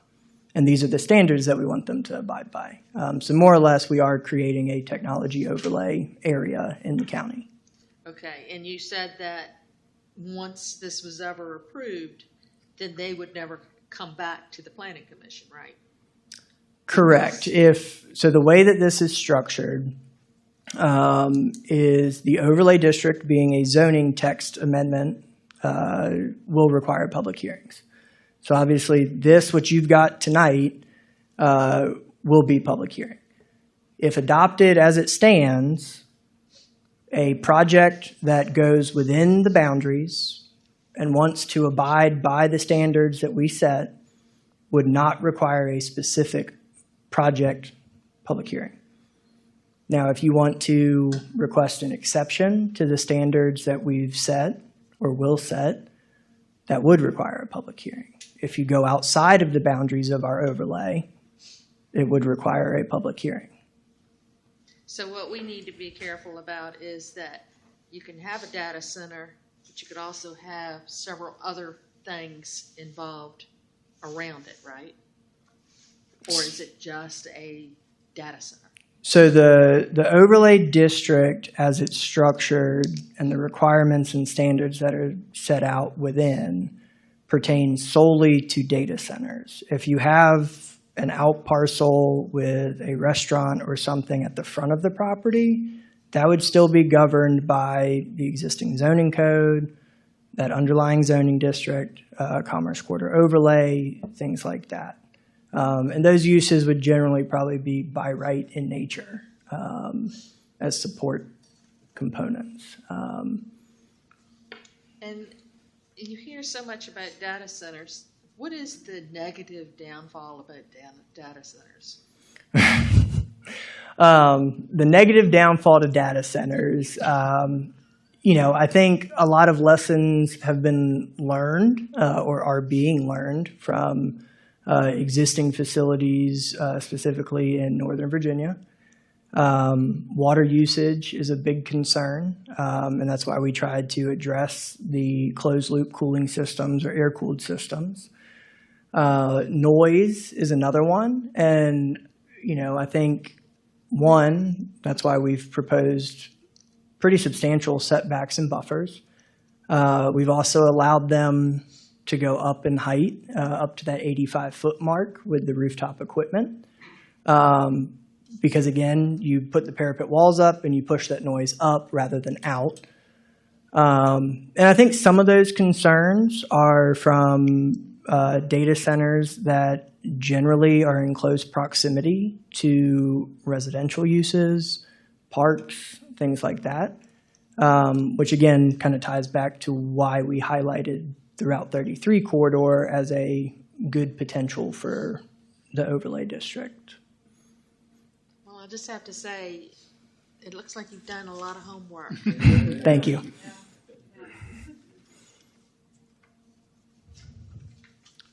Reverend Hathaway.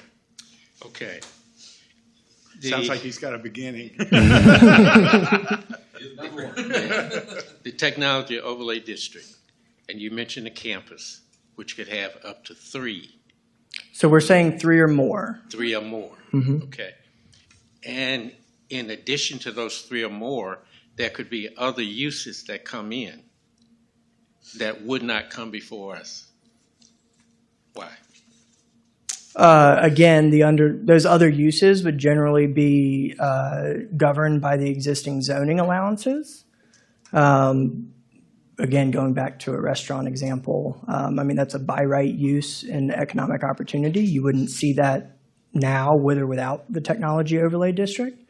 Things that are in our land use table that say they require a CUP would still require a CUP if a use such as that were proposed.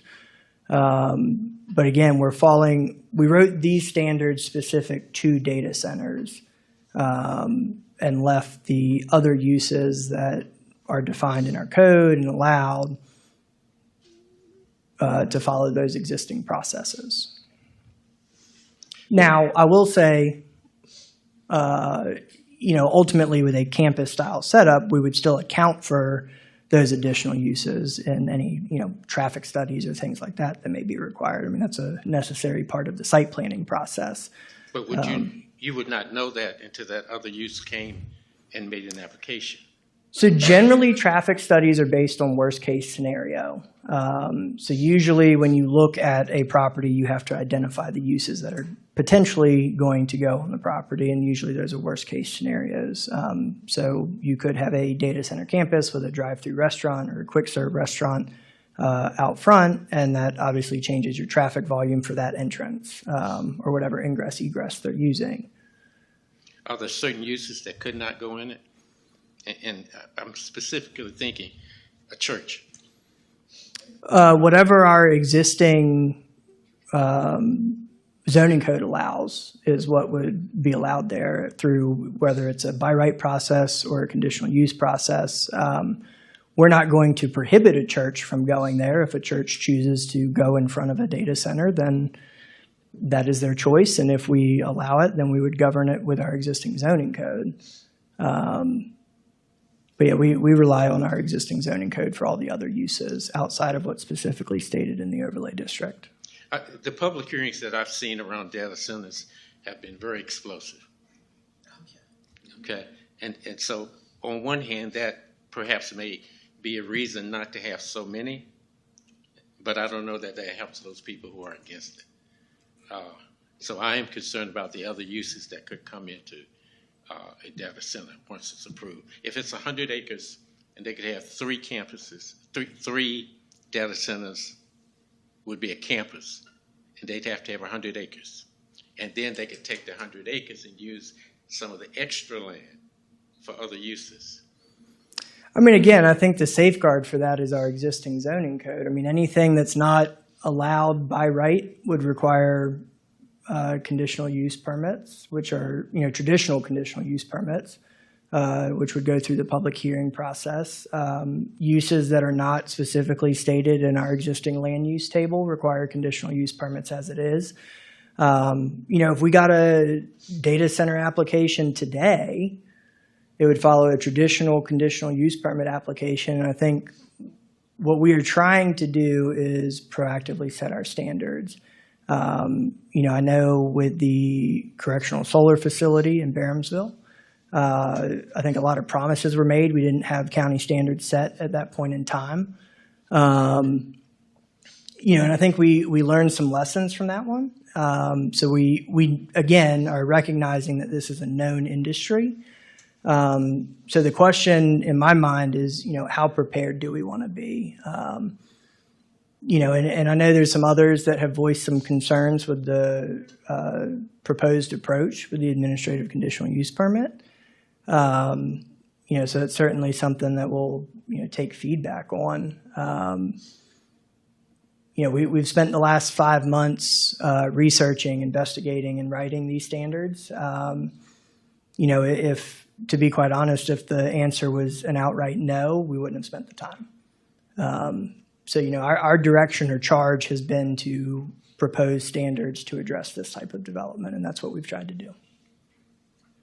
I would simply hope that if a data center is in and there's a campus and another use comes in to an existing data center, they shouldn't be complaining. They shouldn't be.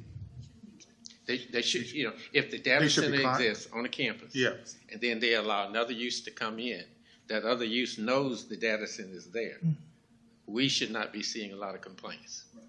I agree. Correct. Yeah, and even in the case of an existing building, if that were to change for some reason, there's still certificates of zoning that are needed to verify that the use fits that zoning district. So there's safeguards in our existing code, which is why we wrote this specifically for data centers. Ms. Rose? To that question a little bit more, say a data center campus is approved. The site plan that is ultimately approved should have designated spaces for future growth. Shall I say? Yeah, so I think that's why we're requiring the master conceptual plan with data center campuses to kind of give us the outlook of what the total build out looks like. Okay. Understanding that these don't occur overnight, so there may be a lag time in all of the buildings going up. I think generally from the conversations that we've had, ranges about 22 months for a building to be constructed, a data center building to be constructed. So again, that campus master plan gives us the outlook of what's expected. That will be tied to the administrative conditional use permit. The conditions will partially be based on that. So, I mean, they will generally have to adhere to that master plan that is approved. You can't blindly stray or widely stray from what's approved originally. Mr. Davis. Yes. So just to confirm, the existing proposed overlay district, the current zoning in all these parcels are either industrial or economic opportunity? Is that correct? Generally speaking, with the exception of one, which is the, I guess, Stage Road side of the Curtis property. That's currently A1, but again, we do have a rezoning application in now to rezone that to economic opportunity. So that, I mean, obviously it helps dictate what's coming in along with that overlay. Okay, thank you. Mr. Augie, if you go to the slide that has TOD statistics on it, I think I misheard you, but I just want to make sure I misheard you.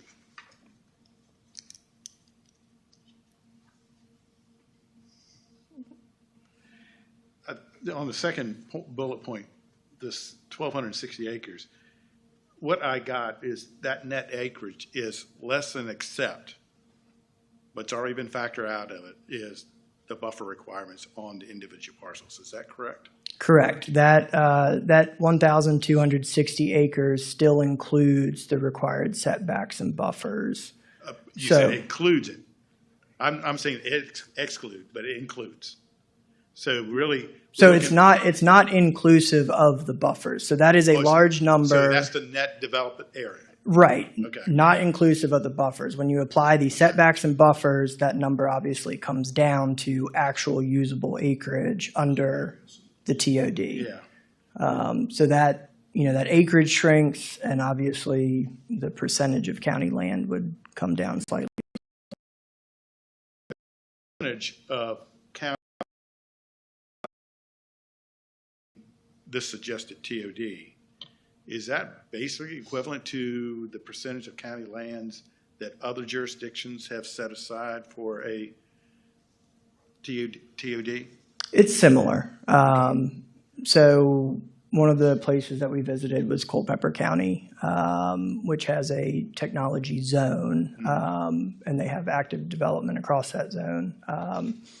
But generally speaking, we are within the realm of their percentage of land mass compared to ours.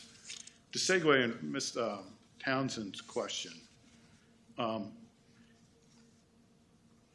should a campus be established within a parcel in a TOD, yet their supportive services, let's say cooling structures, cooling apparatus, reside, would it be permitted for that to reside outside the TOD?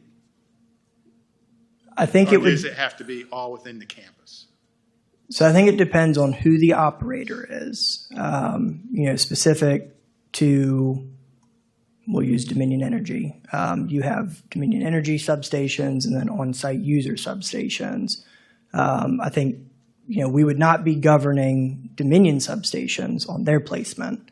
That may be adjacent to existing right-of-way. It may be on a separate parcel. But we would be governing the data center user developer uses. Those would have to be within the overlay district. So that includes, your water storage tanks, your water treatment plant. I think the only exception that I can think of offhand specific to water would be if, for some reason, a developer wanted to make improvements at our wastewater treatment plant and put storage tanks for reclaimed water there. Obviously, that's a county-owned parcel, and we probably would not be adverse to that. But generally speaking, yes, the improvements associated with the data center need to be within the campus. Okay. Now, the next question is right now, this suggested code pretty much is identified with data centers, okay? But what other uses would fit within a TOD that we could imagine using this land for? So that's a great question. We, in our research, obviously use Louisa. I think I touched on that. They have an existing overlay district. Goochland County also just recently adopted theirs.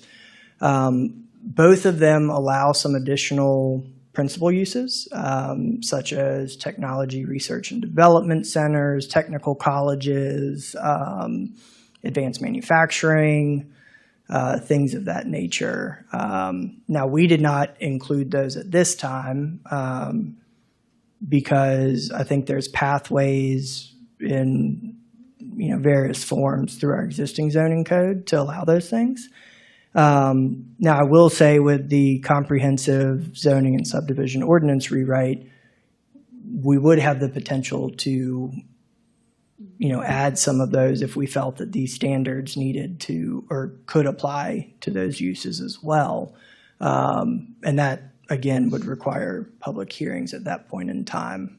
But those are some of the other uses that have generally been proposed to kind of co-locate within a technology overlay district. My final question is, should there be the establishment of let's use the example of a data center, and it established itself and it's there for 20 years, say 25 years, and then technology changes and there's no more use for that data center, and the actual user vacates the infrastructure and the campus. Does the TOD designation disappear? Not without board action. It doesn't just disappear. I mean, again, we have that provision in the standards for the termination of a use. So if a use ceases that's been operating with an approved administrative conditional use permit and site plan for a period of 2 years, we would terminate that use permit. And then that property could either be redeveloped into a by right use under the underlying zoning, or a new application. If some other data center user wanted to come in, they would have to present a new application. And obviously that would give us the ability to, rewrite conditions, address anything that may have changed over the life of that data center. Again, we are a growing county, so I think it's reasonable to expect that, as we move forward, adjacent uses change, properties develop that may or may not be included in the overlay district. So I think there's potential there for, should that happen in 20 years. Mm-hmm. Sorry, I'm going to lower this a little bit. Hi, Lindsay Hurt, Director of Economic Development here at New Kent. And just to kind of add on to what Josh is saying, and Mr. Bennett, to your question, particularly given the use of data centers, they tend to be very clean. The servers, the racks inside the building have to be kept maintained very cleanly on a consistent basis. So if that building changed because of changing technology, we do see that as more of an asset if it needed to be marketed again for a different type of use, because typically those buildings would be kept up to a very high tier standard. But it's not necessarily needed for a data center. That's why I'm suggesting that. Exactly. Should that designation evaporate when the demand for that kind of technology is starting to wane? Correct. And one great example is if you're familiar with Kimanda, that used to be in Henrico County, and that was a chip manufacturer. Mm-hmm. Again, a very clean manufacturing operation, which has now been transformed to QTS, which is a data center use. Maybe you could help Ms. Townsend. What's the pros for a data center? Again, the points that I worked with Mr. Aragi to kind of put together the first portion of this presentation, and we've worked very closely on these, the overlay. I would say the pros are definitely diversifying the economy. That's something that we see the growth in New Kent. Currently, we do have a number of logistics projects that can locate here. With the amount of acreage, we want to see the highest and best use. So we'd like to see buildings like a data center where if technology changes, the likelihood of us having another company that hires employees in the county and brings additional support would be a much better use for us. We love manufacturing as well, and a component manufacturer, which again could be a cleaner manufacturer. These data centers have to house all of the servers and the racks, and those things have to be replaced with technology over a certain amount of years. So we could see ancillary businesses that are manufacturing, in components and things like that are going to be in the building. So we see over time, this is something that could help to keep New Kent sustainable with the type of growth that we want. And the folks that work in these centers, it's 50 to 100 people per building. That's not a ton in terms of impacts on, on the county. And with those 50 to 100 people, they're paid in six figures. They're high skilled, high technology. So that's something that we want to see people that are living in single family residential can afford to live in the county, to work in the county, and to eat at our restaurants and really be a part of the community. So we do see there are a lot of benefits to this if we plan it the right way with the right companies. Thank you. Reverend Hathaway. I guess my concern is whether or not there are any uses that you would not approve. And I say that because I know Hanover was just approached with a building being repurposed to house immigrants. Could that happen here? I believe we have set standards for correctional facilities as it is, because we have Henrico East. So if it did not apply in the underlying zoning, then no. And I will certainly see if I can pull that up real quick to verify that. And I'm sure that we would make special cases there for public hearings, similar to how Hanover did as well.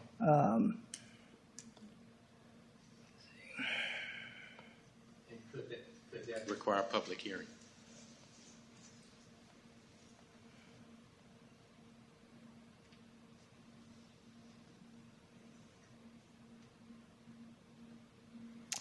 So the only place that a correctional facility is currently allowed is in the industrial district, and it does require a conditional use permit, so it would require public hearings. There is no by right for correctional facility.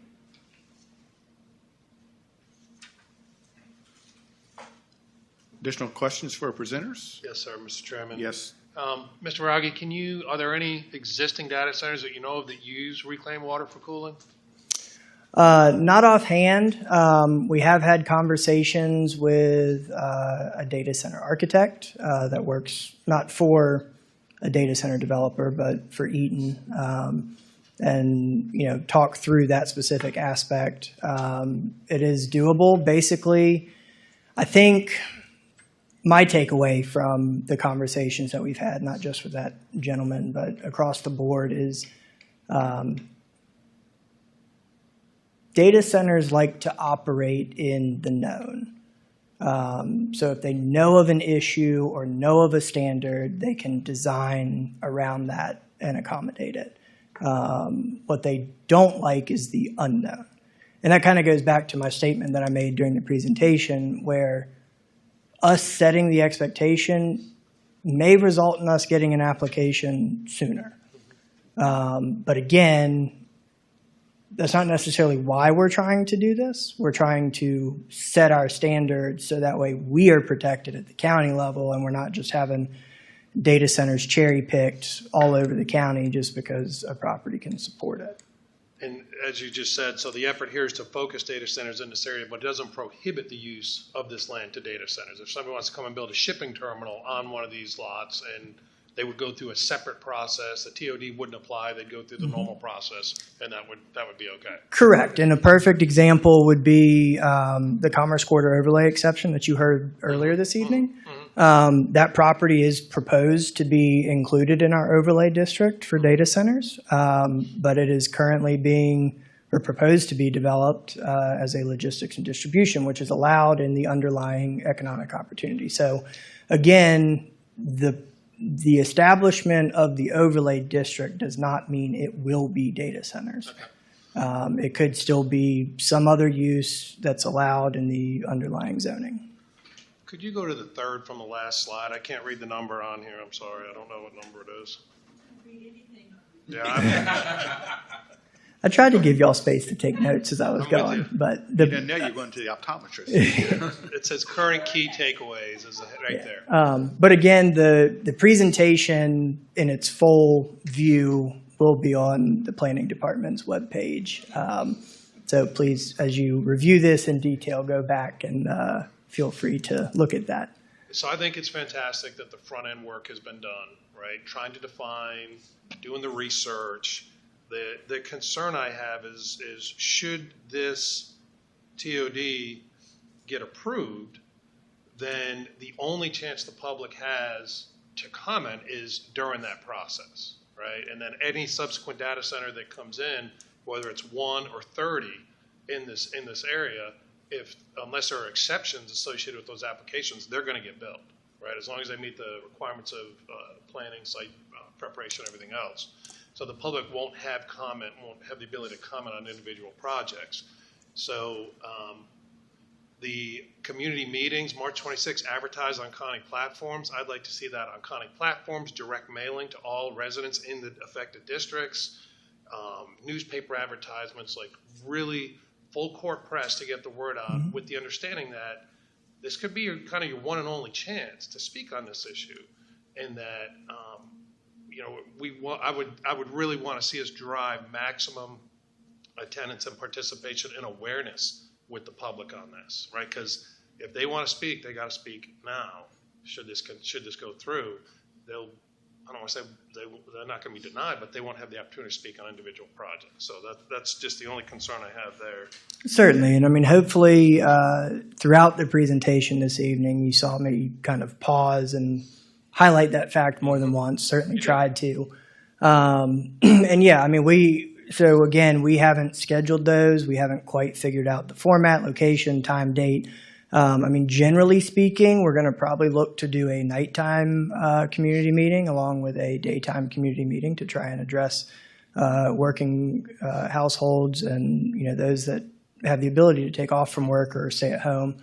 We will certainly do our due diligence to get the word out if this is the route that, we continue to go. And a suggestion I would make, obviously, not everyone has visited a data center or is really aware of what goes on. Google Earth, you could pull up Technology Boulevard and Portuguese Road right down the road from us, and it's one after another. It shows a lot of stuff. For folks who've never been in there, that rack right there, picture the largest Target you've ever seen in your life, triple the size and add a second floor, loaded with that equipment right there. And then the cooling, to keep it cool, air conditioning, et cetera. That's why that's what's in these data centers. Immaculately clean, right up the road at Henrico, Bank of America. It's more than Facebook pictures. It's your financial stuff. It's your banking. It's your healthcare. It's IRS. It's federal government, DOD, all that stuff. And that's why there's so much security consideration associated with a lot of these. Let me ask you a question then. How much energy is that taken away from public? So this is a big challenge faced by Dominion every day, and it's a good problem to have because you have energy usage, which is Dominion's in the energy business. But if this were developed, there is a 230 kV. I'm not sure if there's 230 kV lines or one running right through there. Is it two, or is it just two? There's one along with the gas line.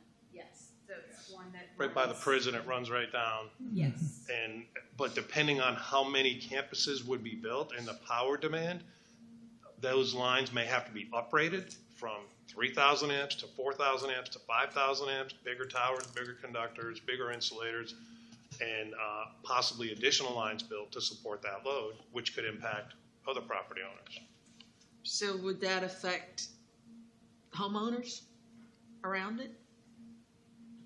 Depends on where those lines are coming from. If they have to build additional lines, would they build them in the same right of way? Is it if they, or would they have to bring them in elsewhere?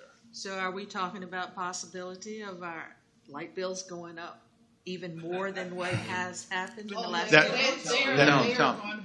Okay, light bills are based on, if I'm correct, light bills are based on a state rate. Whether you have a data center or you don't have a data center, your rate is the same. Is that correct, Gary? Well, there's a lot, so there are changes coming. The SEC just adapted a new rate class for data centers.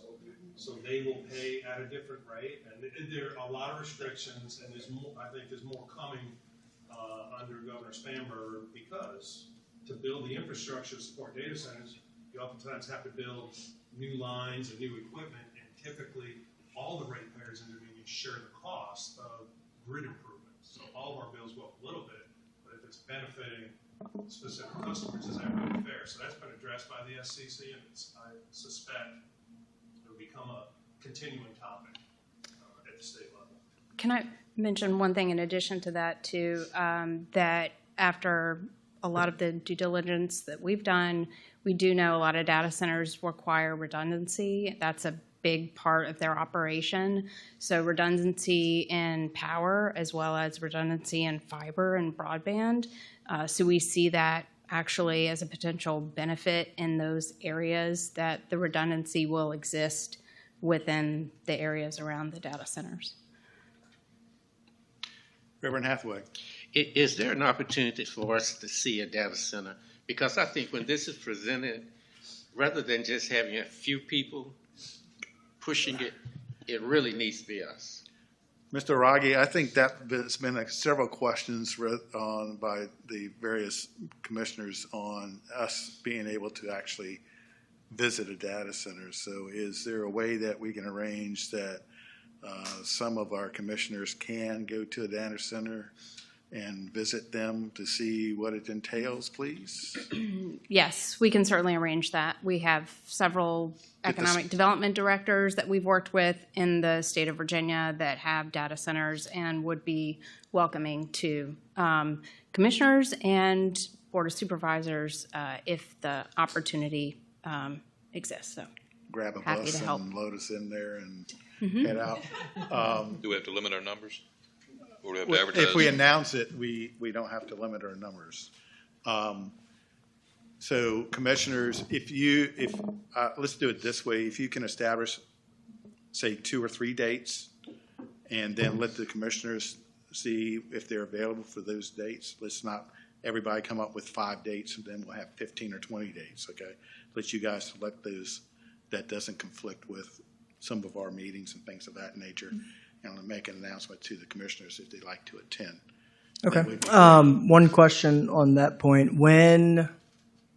Obviously before a public hearing, but do you have any time frame as to when you would like to do that? I would suggest that it be,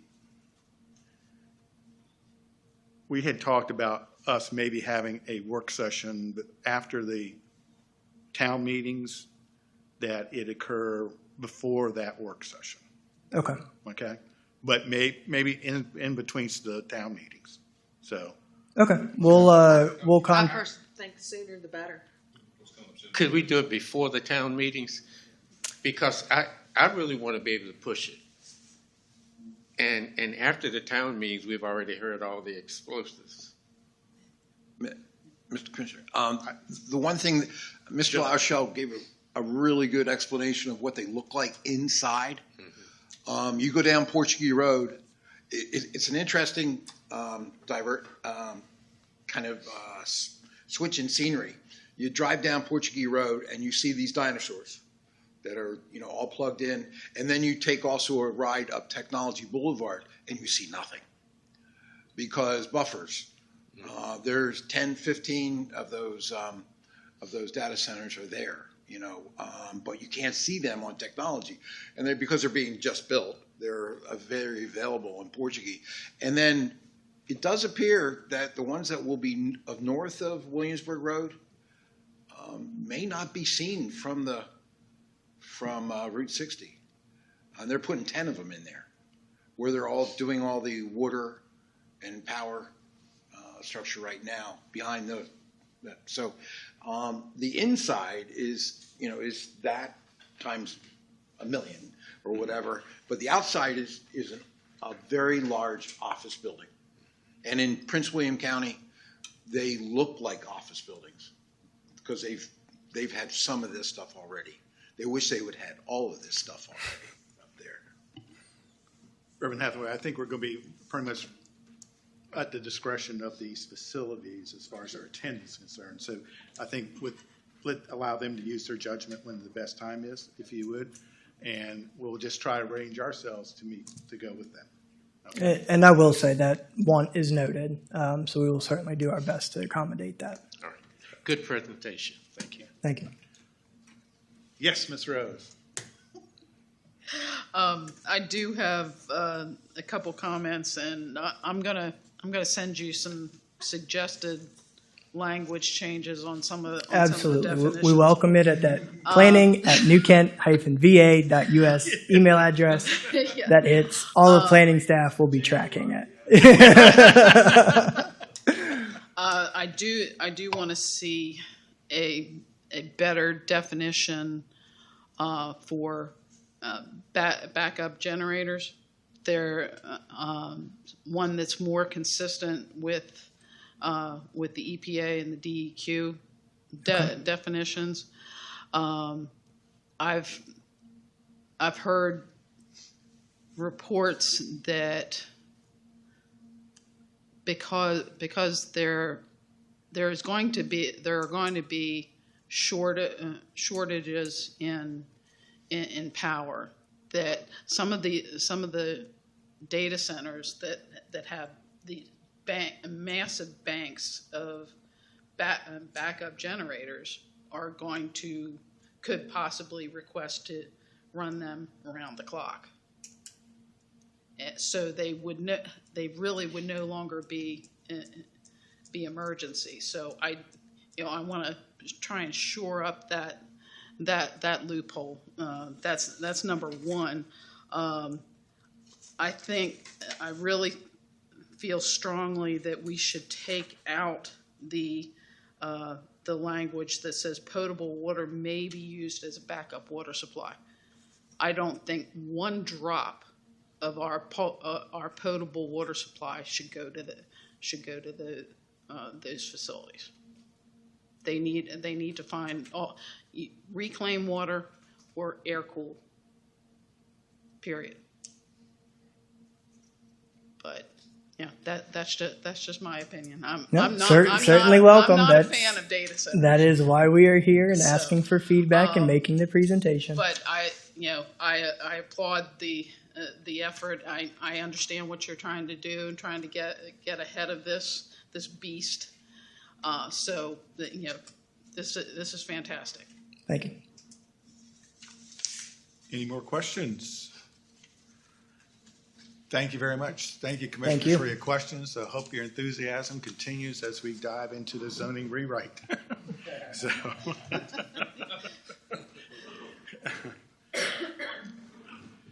All right, let's see if we can speed this thing along. Number 7, unfinished business. No, correct? Correct, okay. Moving right along. Number 9, public hearings. No, correct? Correct, okay. Now, coming 10 on the agenda, Chairman's report. Now I have one item for everybody. And this update from last month. Last month, there was scheduled a informational meeting for proposed development for Pine Fork Ridge. That was canceled or delayed because of weather and road conditions. It has been rescheduled for Tuesday, March 3rd Tuesday, March 3rd at Fire Station number 5. If I got, 5? March 5th. March 5th? Okay, excuse me, March 5th. Tuesday, March 5th at Fire Station number 5 at 6 p.m. Okay? That is all I have. Reverend Hathaway, Plan RVA, please. All right. The Plan RV on January 22nd, Plan RV hosted a 2026 state. Oh, excuse me. Thank you. On January 22nd, Plan RVA hosted a 2026 State of Housing Affordability Conference at the Virginia Museum. The county administrator from Henrico was there. Our county administrator was one of the panelists, and then the mayor of Richmond. It was an exceptional presentation. Kudos to our county administrator, and it really highlighted for us where localities are, and it showed me where we need to be in terms of affordable housing. The second thing, Plan RV held our meeting on the 12th. I sent you the packet. Hopefully everyone has an opportunity to look at that. If you have questions from that, if you will forward them to me, if I don't have the answer, I will get the answers and get them back to you. The third thing is that on, let's see, what's the date? On March the 13th, there's a regional symposium entitled Housing and Transportation Futures, What a Fright. And it's going to be at the Richmond Times-Dispatch Hanover plant, and it's all day, 9 to 3 o'clock. They do some phenomenal presentations there. This is going to be great. You do have to register for it. Okay. Is that a Saturday? No, Friday, yes. Kudos to Jordan Stewart. She does a phenomenal job leading Plan RVA. I am absolutely telling you, she's restructured it, and when we leave, we feel like we've really had a part in it. And one of the things that she has asked localities to do is to take a meeting and do about a 5-minute presentation on your locality. What are the exciting things that's happening? Hanover's already done it. Henrico did it this month. Talking to Ms. Stewart, we're going to be last. So give us some ideas on things you'd like to see incorporated in TODs. Yeah. No TODs, no, we do not want to have TODs. That's all I have for Plan RVA. I can give you the housing piece later if you want. I sit on the Housing Advisory Committee. Continue. All right. In our meeting, we had a really good meeting the first Wednesday. Liberty Landing gave it, Justin Board of Liberty Landing gave a conceptual site plan of a development he's proposed. After looking at it and having a lot of questions, the committee approved the concept of the plan, not the plan. What we said is we like the concept, we approved the concept of the plan, and we reserve the right to approve the plan once we see a official site plan. But it offers some good opportunities for us. The challenge that we're seeing almost everywhere we go, when you talk about affordable housing and new construction, you're talking about 2 to 3 years. From the time they get the approval, 2 to 3 years before you actually have a unit available to move in. And so the challenge that I think we have at New Kent is if we're looking at 3 years out from having it, the need is just escalated even more. But we have to do something, and I salute the fact that we're doing something. Yes, sir. Thank you, sir. I'll start with you. Mr. Dombrowski, you have anything? Not at this time, but I am very impressed by the staff's report on TODs, and I appreciate that. I love that we're ahead of the game, and let's continue that. I think with 2045, there's only more things to come, especially with residential development and affordable housing. So good job planning. Ms. Thomas. Not at this time, but I want to just give a quick apology for being a little late today. I had a grandbaby born today. Yeah, that's why I was a little late. Well, we'll conclude this as quickly as possible so you can run back to the grandbaby. Yes, Mr. LaRochelle. No, sir. Thank you.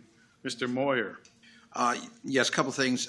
There's a business expo at Colonial Downs, part of the first day of racing, which would be March 12th. Fourth floor is going to have all kinds of businesses that are available to go and check them out. And it could be a good thing for people looking for opportunities for employment. Also, on the March 13th date, at 3 o'clock will be the ribbon cutting for the animal shelter, which is over on Airport Road. And from our last meeting, we approved 2 exemptions to the conditional use permit for 2 items. Both of them were approved by the board supervisors, and both of them included a 10-year, what would you call it? Ownership. 10-year holding period after that time, they could do what they want. But we're some strong languages about family subdivisions we need to look at zoning in the future for. But thank you. Yes, sir. Ms. Rose. Nothing at this time. Thank you. Mr. Davis. Nothing in this time, thank you. Dr. Schmidt. Nothing at this time. You've had your opportunity. Yeah. But if you need another one. Yeah. I concur. Excuse me. Thank you. Yes, Ms. Townsend. Nothing at this time. Thank you very much. And Mr. Sylvia, you have any staff reports, sir? Nothing at this time. Oh, great. Thank you. Our next meeting scheduled is for Monday, we're on Monday. March 16th, 6 o'clock in this room. And unless there's other business to have or take care of, do I have a motion? I make a motion to adjourn. Thank you, Mr. Davis. This meeting's concluded at 8:22.